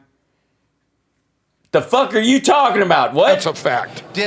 No, it's not a fact, dummy. You're the ones who were kicking shit out. Yes, Maricopa County is run by Republicans. And the opposition and the establishment Republicans are saying, hey, in November 22, 22, sure. Election deniers, DePerno in Michigan, Christine Caramo, Doug Mastriano, Carrie Lake, douchebaggy Ducey, Marchant in Nevada, Fincham, all the top creme de la creme of the election deniers all got defeated. That's right. They all lost because people didn't want to vote for anti-American bullshit. I'm with you. What? Won. I marked that. Every single one of them won.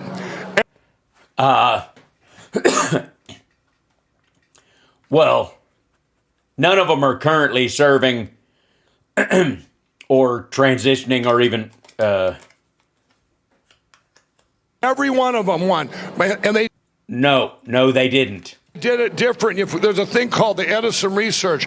Everything goes... There is a thing called the Edison research. It's where you ever have a busted light bulb and you just want to lick the filament. And you're like, oh, and you're like, this is a mistake, but you still want to do it because you got to try it. Goes through Edison research on the election day, goes through there, then we get the news from all the CNNs of the world.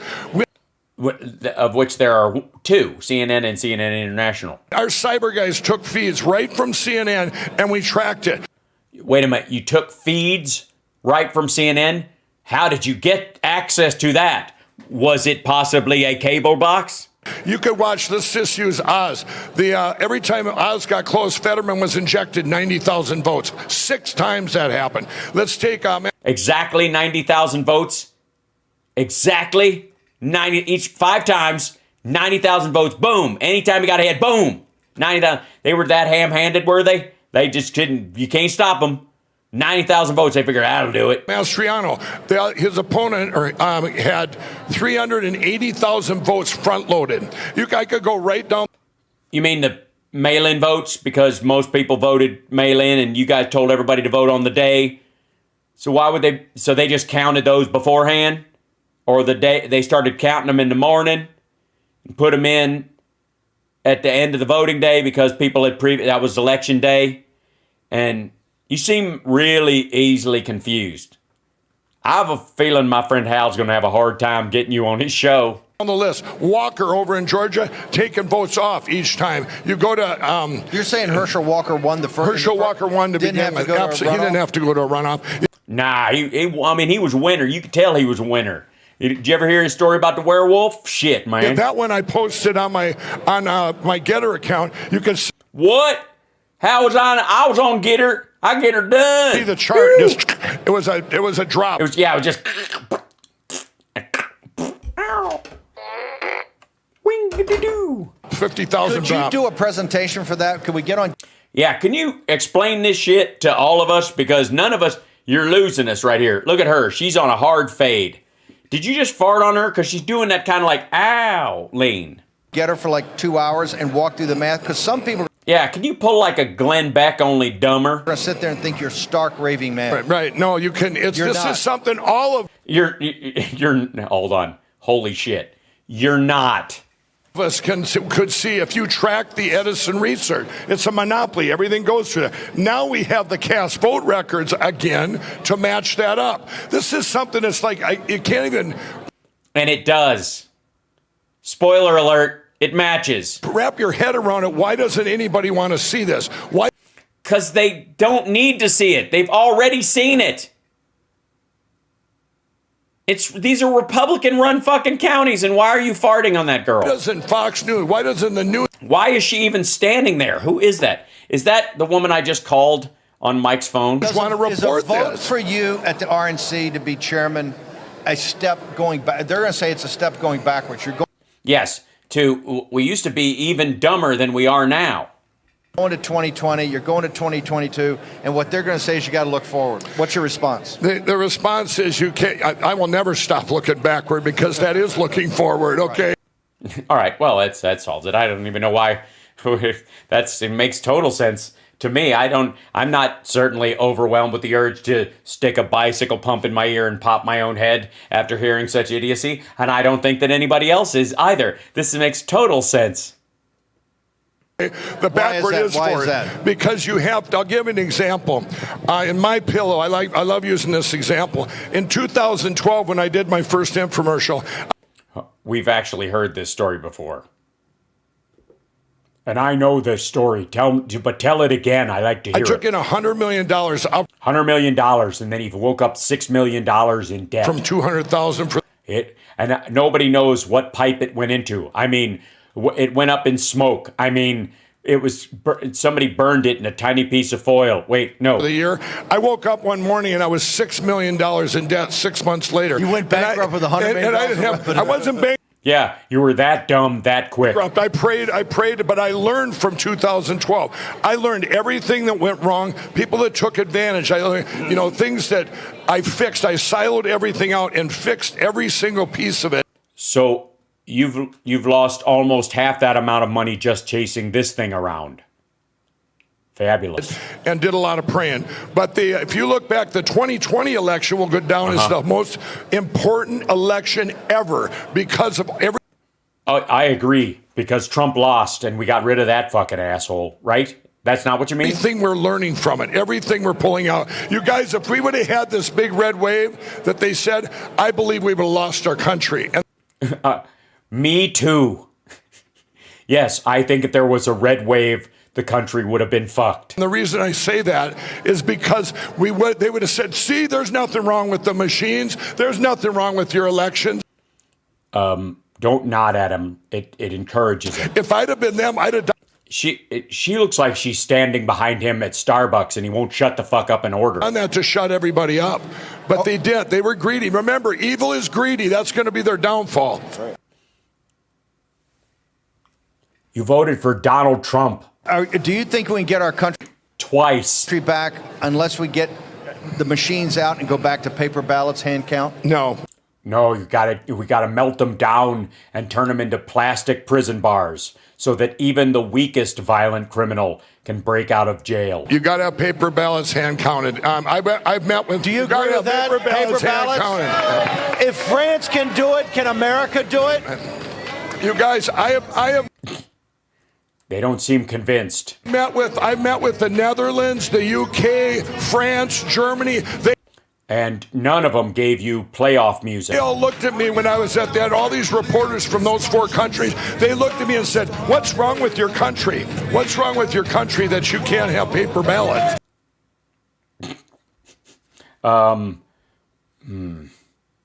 More 5 times more people than you. You're watching HAL Sparks Mega Worldwide. Mike Pillow, we made a bit of news on the show today. Mike Pillow may be joining us in the future. Finally got through to somebody. I doubt it. I have a feeling he's going to look at my show or look at clips that I've done about him and beg off. But for the record, I have watched all of his movies all the way through with you guys.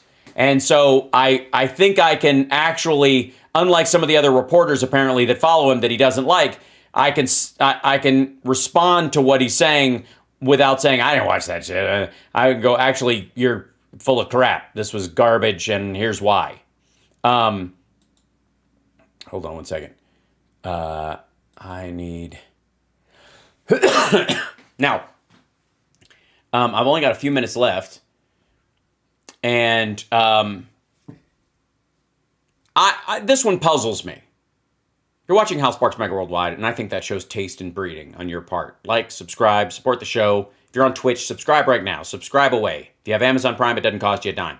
If you're on YouTube, think about becoming a member. And if you really have the depth of commitment, become a Patreon supporter. Thank you guys so much for being, Patreon folks, especially the ones that have been with us the longest. Without you, this wouldn't even be possible at all. Patreon.com/HalSparks. There. See, I did the pitch. I'm trying to get better at it. This one confuses me. Not just because I wouldn't call her Nazi Barbie. I think that's rude. I think she's more like Nazi Skipper. But if she, got old and addicted to Botox. But Laura Ingraham puts this video out. And I don't...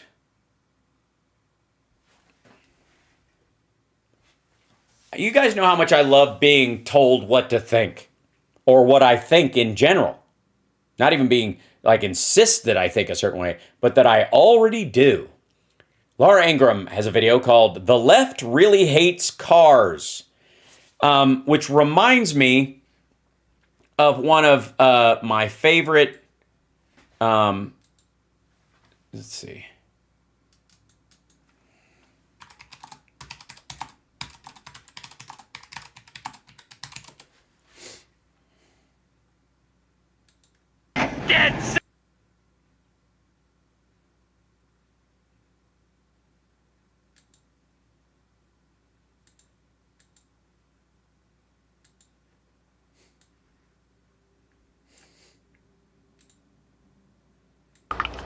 He hates these cans! Sorry, it took me a second. But that's what this reminds me of. This is the geopolitical equivalent of He hates these cans.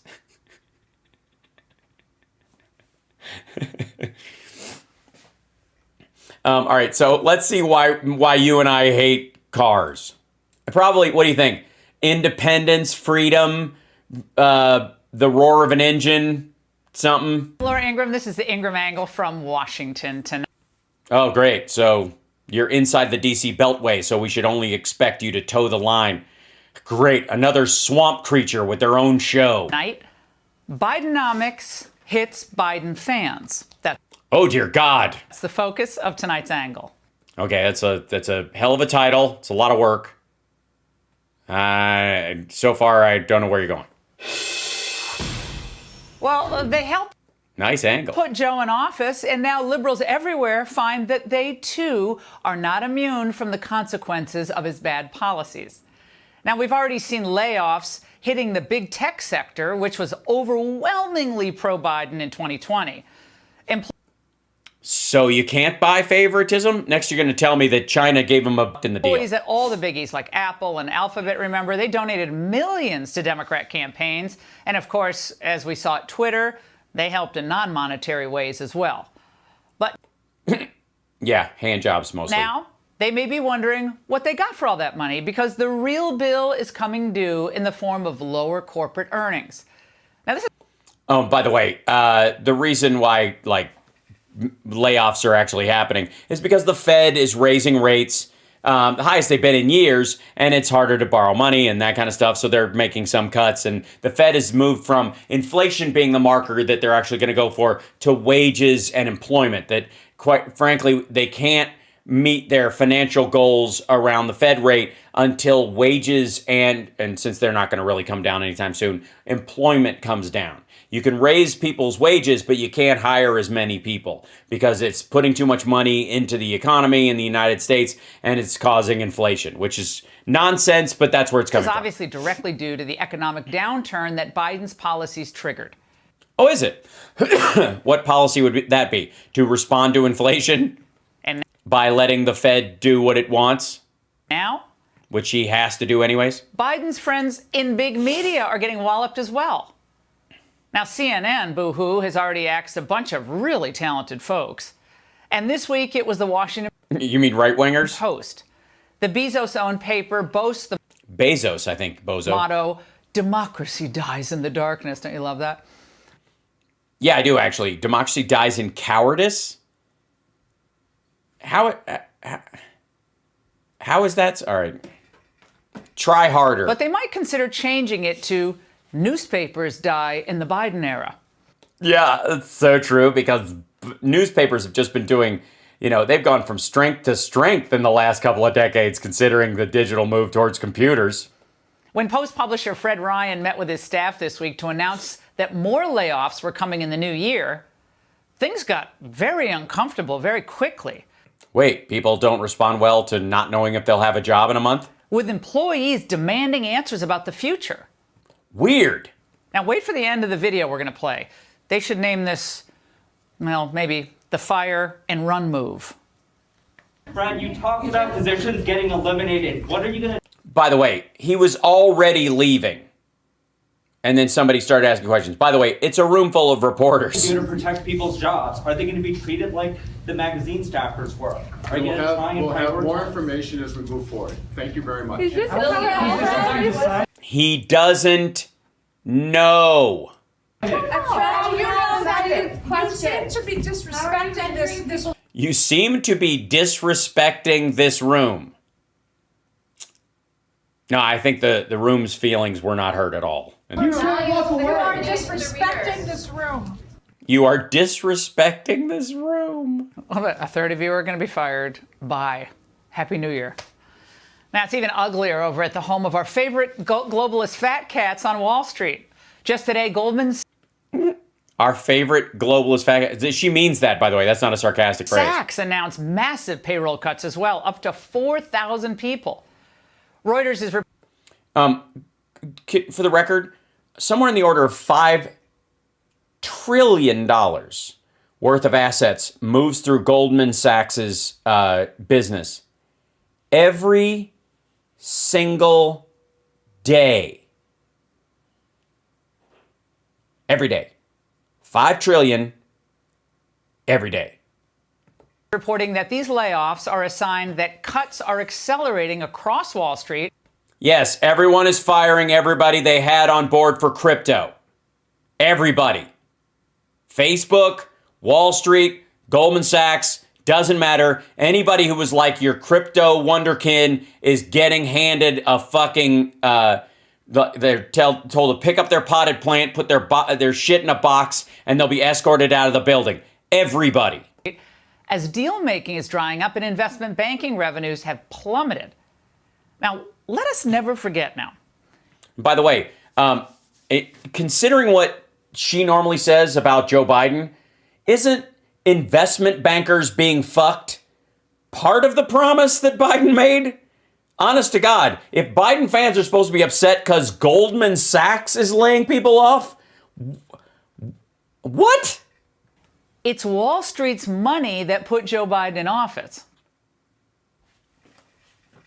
What? It's media companies on the East and West Coasts that to this day protect Biden and his administration from scrutiny. Oh yeah? What? How do they protect? Did they bought up your building and shut the lights off? Did they? They protect him from scrutiny? Do they? All through this year, they actively helped the Biden team lie to the voters about the true state of our economy and what all Biden's spending and attacks on oil and gas would do to inflation. By the way, a tax, not a tax. Just to clarify, yeah. So these false prophets promised. They promised that inflation would be. By the way, why is Powell a Biden prophet? Mild, even when the smartest Democrat economists warned otherwise. Oh, so the smartest Democratic economists weren't running cover for Joe Biden? Gee whiz. They promised that job markets were strong even as real wages were falling.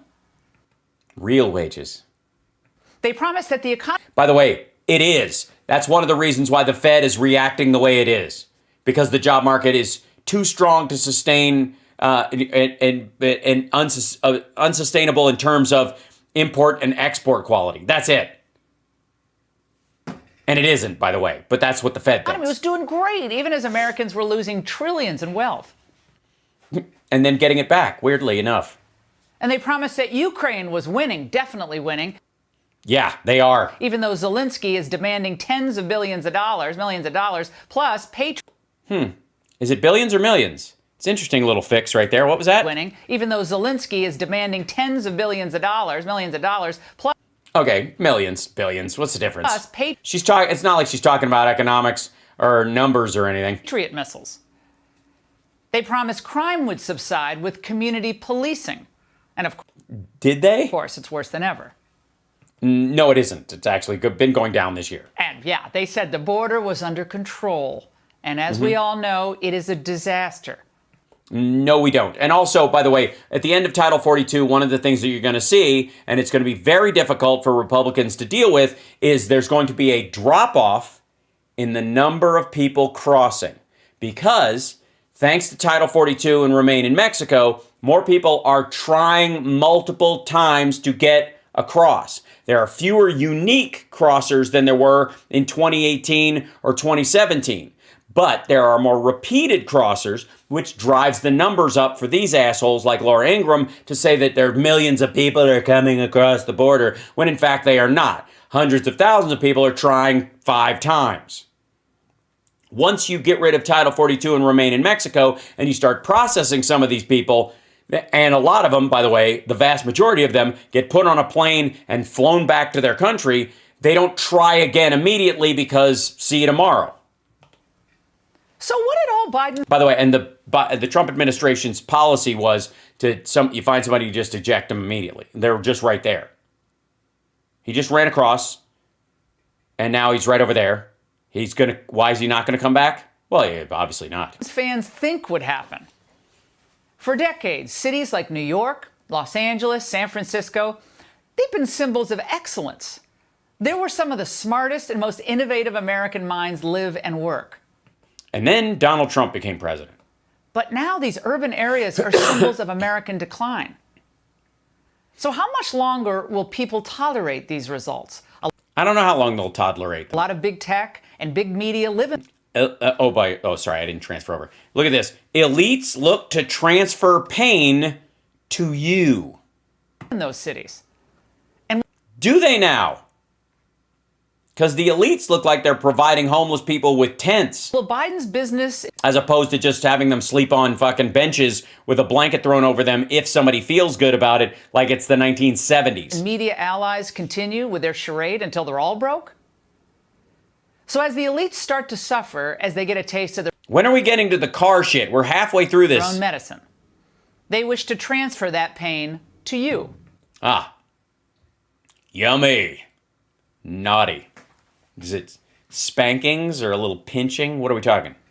The Greeniacs are coming for the staples. The Greeniacs. Of American life, busily plotting away to take, I don't know, basic conveniences away from the they don't want life to be convenient for you. They want it to be hard. Oh my God. rest of the country. Yeah. Like, fuck you. It began with food. It did. They're trying to take food away. That's what Democrats are known for. Weren't you guys complaining that Obama put a bunch of people on food stamps? It's kind of a shitty way to take food out of people's mouths. During the 2020 presidential campaign, the effort to ban red meat became popular. Kamala Harris even voiced her support for the push. And the alternatives, well, truly horrifying. Did she voice her support for the push? What? I mean, you have a little screen there. Play it. Turns out that cows aren't necessarily the most efficient way of making beef. Oh, right. And this is the lab-grown meat. That's real meat, by the way, for the record. That is not lab-grown meat. And if lab-grown meat looked like that already, yum. You can print any structure that you're able to design. So you upload a file to the printer and you can present a steak of pretty much any size and also any proportions. But it turns out people hate this. Okay, first of all, fucko, not the same thing. This is so dumb. Okay, fake meat sales are now plunging because of high prices being too woke for consumers. They're talking about Beyond Meat, which is not the 3D printed meat he's talking about. That is a totally different technology. This is fucking stupid. The lab-grown meat, which is actual meat, it's real meat. It's not fake at all. It's just not grown on an animal, is wholly different than plant-based alternatives like Beyond Meat. You fucking moron. And yes, and by the way, I'm a big fan of the idea of lab-grown meat and the idea that you could raise the protein content on it, or you could actually infuse it with more vitamin content or any kinds of stuff like that. I believe the future is going to look totally different from how we used to eat, just like we don't fucking all slaughter a fucking woolly mammoth with spears. Fake meat sales are now plunging because... And by the way, again, what she was showing was, quote, real meat just grown in a lab, and fake meat, what they're calling fake meat on Yahoo News, is Beyond Meat or any of the kind of, like bean patty burgers. Because of high prices and being too woke for consumers. They also taste terrible. But they see another battlefront to expose. All right, by the way, can I just say, before we move on to her weird thing about cars, that was just a well-encapsulated lie from Laura Ingraham. Really simple, great example of what a shit TV presenter, I almost called her a journalist, but what a shit TV presenter she is, and how manipulative she is of her audience right here. This is, start off with the premise that they want to get rid of meat. Immediately show a video of a tech where they're creating lab-grown meat. Use a bait-and-switch article title about Beyond Meat, which is non-meat products. This is not even fake meat. This is vegetable products meant to look like meat. And just using the fake meat idea from the Yahoo article, which can be, it's just them playing with the language of it. And after showing that clip of the lab-grown meat, and then saying that this is, people don't want that shit and they taste terrible. She's never had lab-grown meat. Fuck off with this nonsense. Your car. The left wants to move America from this Here's a couple of things America got right. Cars and freedom. Pride, good friends, and simple, honest value. These are the things we know we can depend on. Yeah. When is the 2000 SUX going to be made available? And move us on to this. There we are. That's it. And there's no sound or fume. There is nothing. So how do I know it's actually working? It is. If you think electric buses are cool, there's electric trucks, there's electric cars, everything is going electric. Also, who gives a shit? You're not talking, that's not getting rid of the car if you change the fucking fuel source. Imagine her doing this about the shift from regular gas to unleaded. It's so embarrassing. Oh my God. Yes, your entire segment is embarrassing. I don't know what... taking your cars... Asshole, they're just selling you a car. And they see this, by the way, as a battle that they can win. And a remarkable op-ed in the New York Times from yesterday. Yes, that's because time moves forward. And more efficient and safer technologies will increase over time, and inefficient and shitty, polluting ones will diminish. What is this? It explains how. Now, the thesis is quite simple. Cars are bad because their existence promotes racist tendencies. Yeah. And they lean too heavy into that whole freedom thing. No, seriously, this is how it begins. In American consumer lore, the automobile has always been a freedom machine, and liberty lies on the open road. During the Cold War... Once you see the truth about cars, you can't unsee it. Andrew Ross... Okay, hold on. We gotta look. Hold on 1 second.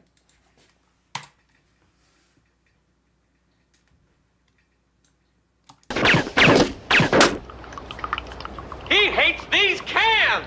Okay, hold on.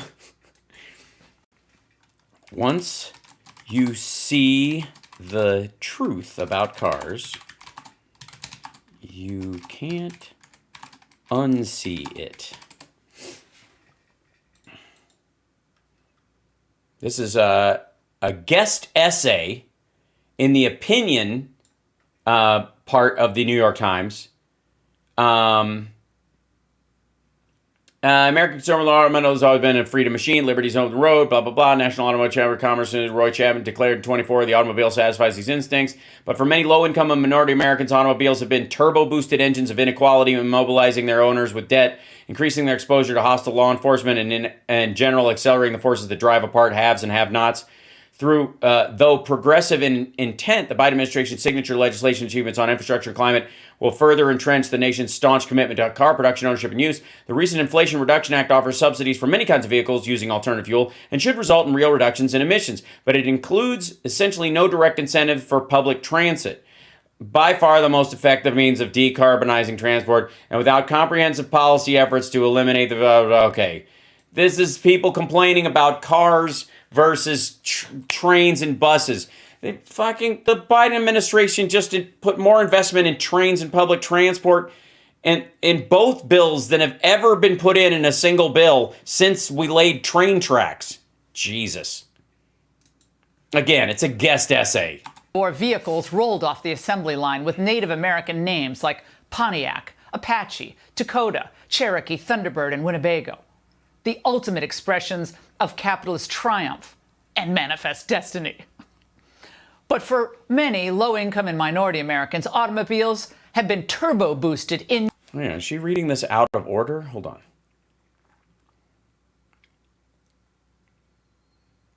There we go. Okay, engines of inequality. God, the left really hates cars. Do we? Then why is Kamala Harris trying to get people to get electric ones? Bike lanes are everywhere. There's no parking in any city.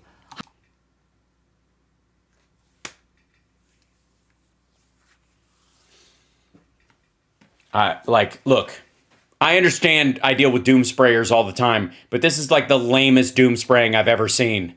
High gas prices, no ownership, just rent for an hour or two, no freedom of movement. Fucking Uber, right? This is the globalist goal. What?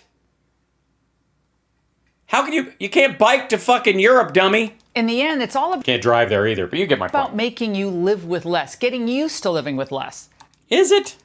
A new global order modeled around austerity. Okay, so George Soros, super Jew, according to a lady who just accidentally gave a Hitler salute at the RNC when she was just waving in a flat. I'm not even going to imitate it. You're not going to make me imitate it. Well, here, I'll just show you. This lady.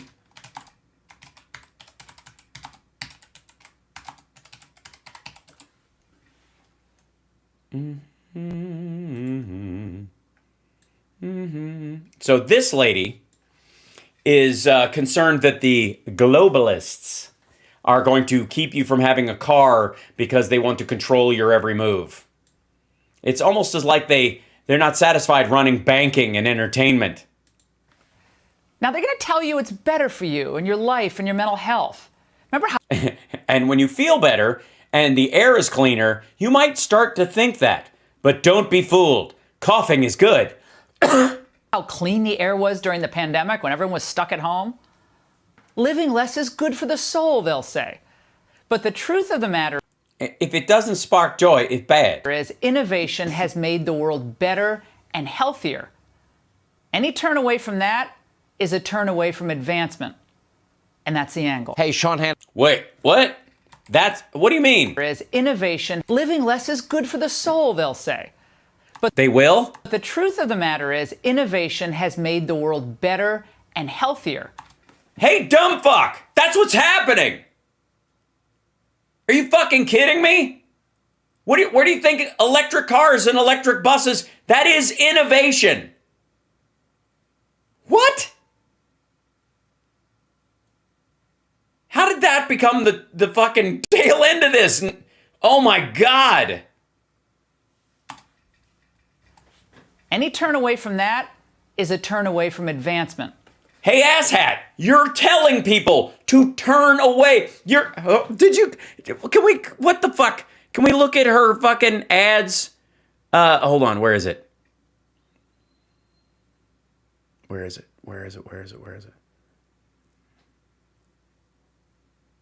It's gotta be here. To take away this, where is it? Yeah, is it here? Yeah. Misadvancement wants to run these ads by you. Here's a couple of things America got right. Cars and freedom. Pride, good friends, and simple, honest value. These are the things we know we can. I don't want to upset you, Laura Ingraham, but that's not the most advanced car in American history. Not even not even close. I don't. But the weird thing is Pam in our chat is saying conservative equals don't trust anything new. But her argument is that advancement is and innovation are intersect entirely. And you can't have one without the other, and that the left somehow, by wanting you to drive an electric car or have an electric vehicle with a big range and like that's solar powered, which, by the way, again, for the fucking record, no matter who you are, unless you're a chemical engineer, and you want to do some sort of own version of like oil Breaking Bad in your goddamn yard, if you found oil in your yard, you still wouldn't be able to like convert it into a high-octane fuel and put it in your car just like free of charge unless you're out in the middle of fucking nowhere. But you can put solar panels on your fucking house and you generate energy all the goddamn time. Now they're going to tell you it's better for you and your life and your mental health. Remember how clean the air was during the pandemic when everyone was stuck at home? Yes. Living less is good for the soul, they'll say. No, living with less can be good for the soul, according to that lady who says everything should spark joy. What's her name again? I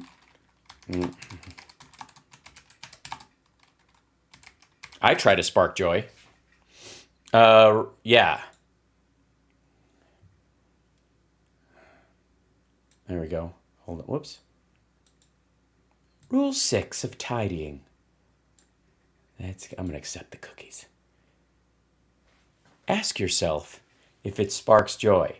Hey, hi, you're watching HAL Sparks Mega Worldwide. If my show sparks joy, then please think about subscribing. Give a thumbs up, support the show, become a Patreon subscriber. And I hope I will survive spring cleaning and spark joy as much as I can. Only you can know what kind of environment makes you happy. This is the underlying principle of the KonMari method. It also, KonMari, I guess. It's also what sets it apart from other tidying techniques that rely on strict guidelines instead of personal criteria. You probably heard discard anything you haven't used in 2 years, or every time you buy something new, get rid of something. But Marie's method is different. Yeah. There she is. It's not minimalism. It's just you want stuff around that makes you happy. There you go. Fuckers. She's that commie monster. But the truth of the matter is, innovation has made the world better and healthier. Right. Like solar panels. Fuck me, this is dumb. Any turn away from that is a turn away from advancement.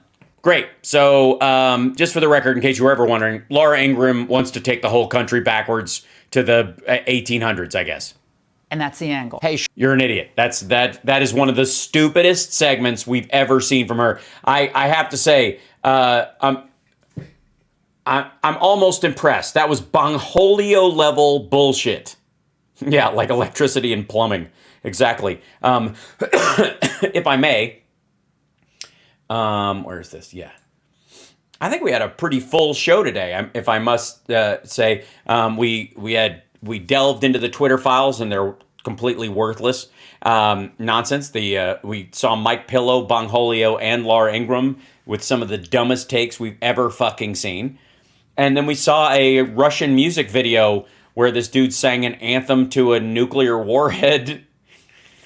Ah, shit. But in the meantime, hold on one second.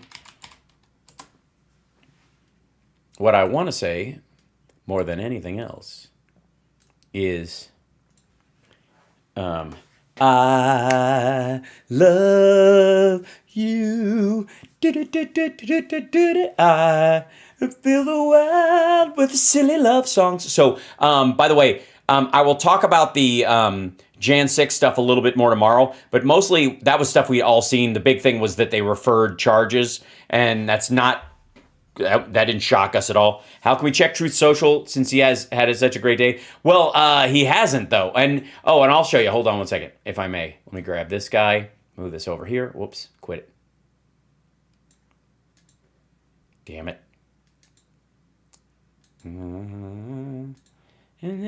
Yeah, so, give me a second. Pardon me. Let's see. Truth Social. There we go.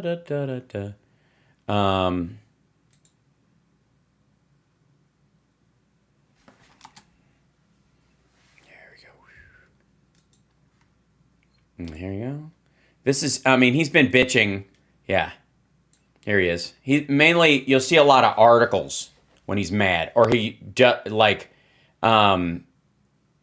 just re-truth shit. Referring to the radical left scoundrels like Adam Shifty Schiff, who are purposely destroying our country. Soon we won't have a USA anymore. Hold them accountable, John Rich. Rudolf Hess. Really? Rudolf Hess? The fuck out of here. Hold them accountable. Jesus Christ, he wants them killed for treason. Think of it. The radical left Democrats, communists, spied on my campaign, lied to the FISA court, lied to Congress, allowed an invasion of our country on the southern border, embarrassed us in Afghanistan, gave away our energy independence, killed us on job losing, couldn't use 10,000 plus soldiers I recommend for Jan 6, refused to look into the election fraud of Jan 6, found out Biden crime, continued from previous truth. He doesn't know how to do a thread on, and it makes it after. Never mind. I'm the one that the corrupt bipartisan unselect committee goes after a two-tier justice system. And by the way, whatever happened with the massive number of crimes committed by Joe and Hunter Biden, there weren't any. That's what's your problem. They're right there, documented, 100% certain. No, they aren't. And where is the prosecution? And by the way, if there are any crimes on the Hunter Biden hard drive that's been circulated around, this asshole and his friends guaranteed it will never see the inside of a courtroom. That in and of itself is even fucking funnier than the fact that if the Chinese did give $1 billion to Hunter Biden, he fucked them more than the U.S. military has done in years. What happened to him? Is he friends with the Ukrainian prosecutor who didn't prosecute after Biden held up the $1 billion payment? I did nothing wrong! Statement on Jan 6 committee referral. These folks don't get it that when they come after me, people who love freedom rally around me. It strengthens me. What doesn't kill me makes me stronger. I will survive. First, I was afraid. I was petrified. Was thinking I could never live without you by my side. But then I spent so many nights thinking how the Jan 6 committee did me wrong. But I grew strong, and I know how to get along. Americans know that I pushed for 20,000 troops. Oh, good. And in just one truth, it's doubled. To prevent Jan 6, and then I went on television and told everyone to go home. Yeah, at 4 o'clock in the afternoon. Because it was going to fail. This would have changed the presidential outcome if they'd have just... My October surprise was fucked.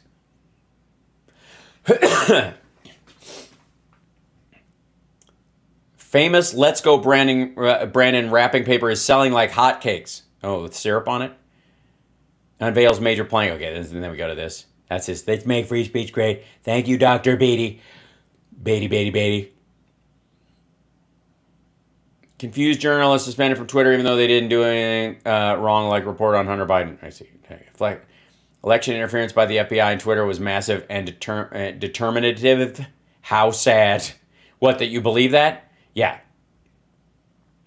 The climate hoax is fading fast. Why? Because the documentary didn't make money at the box office? Jesus Christ. The only reason they put it in theaters these days is so that it can get a... Aw! So kittens, that's why. Hold on, we need a cleanser. We all need a palate cleanser. Hi. Look at these guys. Look at this little... Look at the fun... Look at the fun. Somebody just learned how to jump over the fence. Look at these guys. Look at this. It's Smokey and Ash. Hi, buddy. Are you guys good? They're doing really well. They're gonna get their. I think you can hold this one, and we'll do them one at a time. How you doing, buddy? Are you doing okay? Yeah. There you go. They're climbers. How long before they get fixed? A week. On the 4th. Yeah. On the 4th of January, they get broken. I call it broken because you don't fix something that works. But they're both gonna get snipped. They have just been snipped. Yeah. Here you want to trade up this. So that's Ash, and this is Smokey. There you go. And by the way, he'll have a Diablo sandwich and a Dr. Pepper because he's in a goddamn hurry, and he wants to know where the bathroom is because he's got to take a squirt. Hi, you. And he likes being on gray just like Murphy does, so that he can hide out. Yeah, they are a handful. But this one purrs like crazy. Hi, buddy. Yeah, my little boy. How are you, pal? You good? Look at this. Look at this, sweetheart. Do you want to say hi?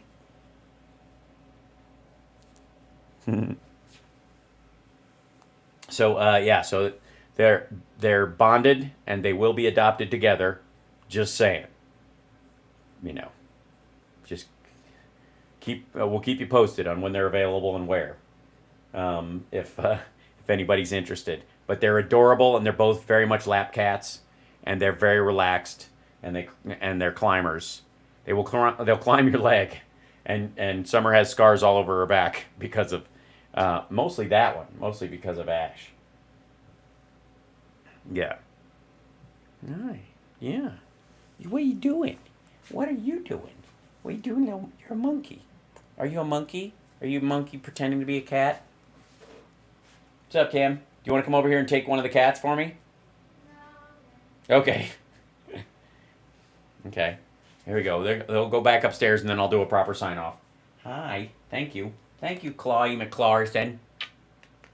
Did you do monster? Yes, you are. Okay. Oh, did he burp? Yes. He farted on my hand earlier. Actually, this one did. Smokey farted on my hand. I was holding him like this, and it was just like this little. Help move Uh-huh. to adjust him. Yeah. Okay. Reset. There we go. Okay. Under here. I need Huh? his. You need what? I need to hold under his. Yeah. There we go. Okay. Thank you. All right. Cam Thank can you. help it. Need some transport up there. Anyways, thank you guys for tuning in today. I appreciate it. This is HAL Sparks Mega Worldwide. I'll be on tomorrow in the afternoon at the regular time. Wednesday, I'm going to have a morning show, no afternoon show because I've got a show at Flappers. And long story short, I was going to reschedule that show, and then I tried to reschedule, and then I had to reschedule, and it was just crazy. So I don't like the fact that I have to leave while everybody's here and go to a show, but I will make it as entertaining as possible and then race back like a maniac, as I often do. And then there you go. So for the patrons, we will be having a live stream of that show on Wednesday for your holiday pleasure. I'll see if I can bring an acoustic and do some silly Christmassy stuff. Who knows? It depends on what I'm feeling. It's always a thing. But until such time as I see you again, which is tomorrow afternoon at 3 o'clock, don't forget to like and subscribe and retweet and tweet and truth and gab and get her done. No, I don't know. And I will see you guys tomorrow afternoon. Take care of yourself and take care of somebody else. Much love and yeah. Bye. I gotta go. There's cat stuff happening right over there.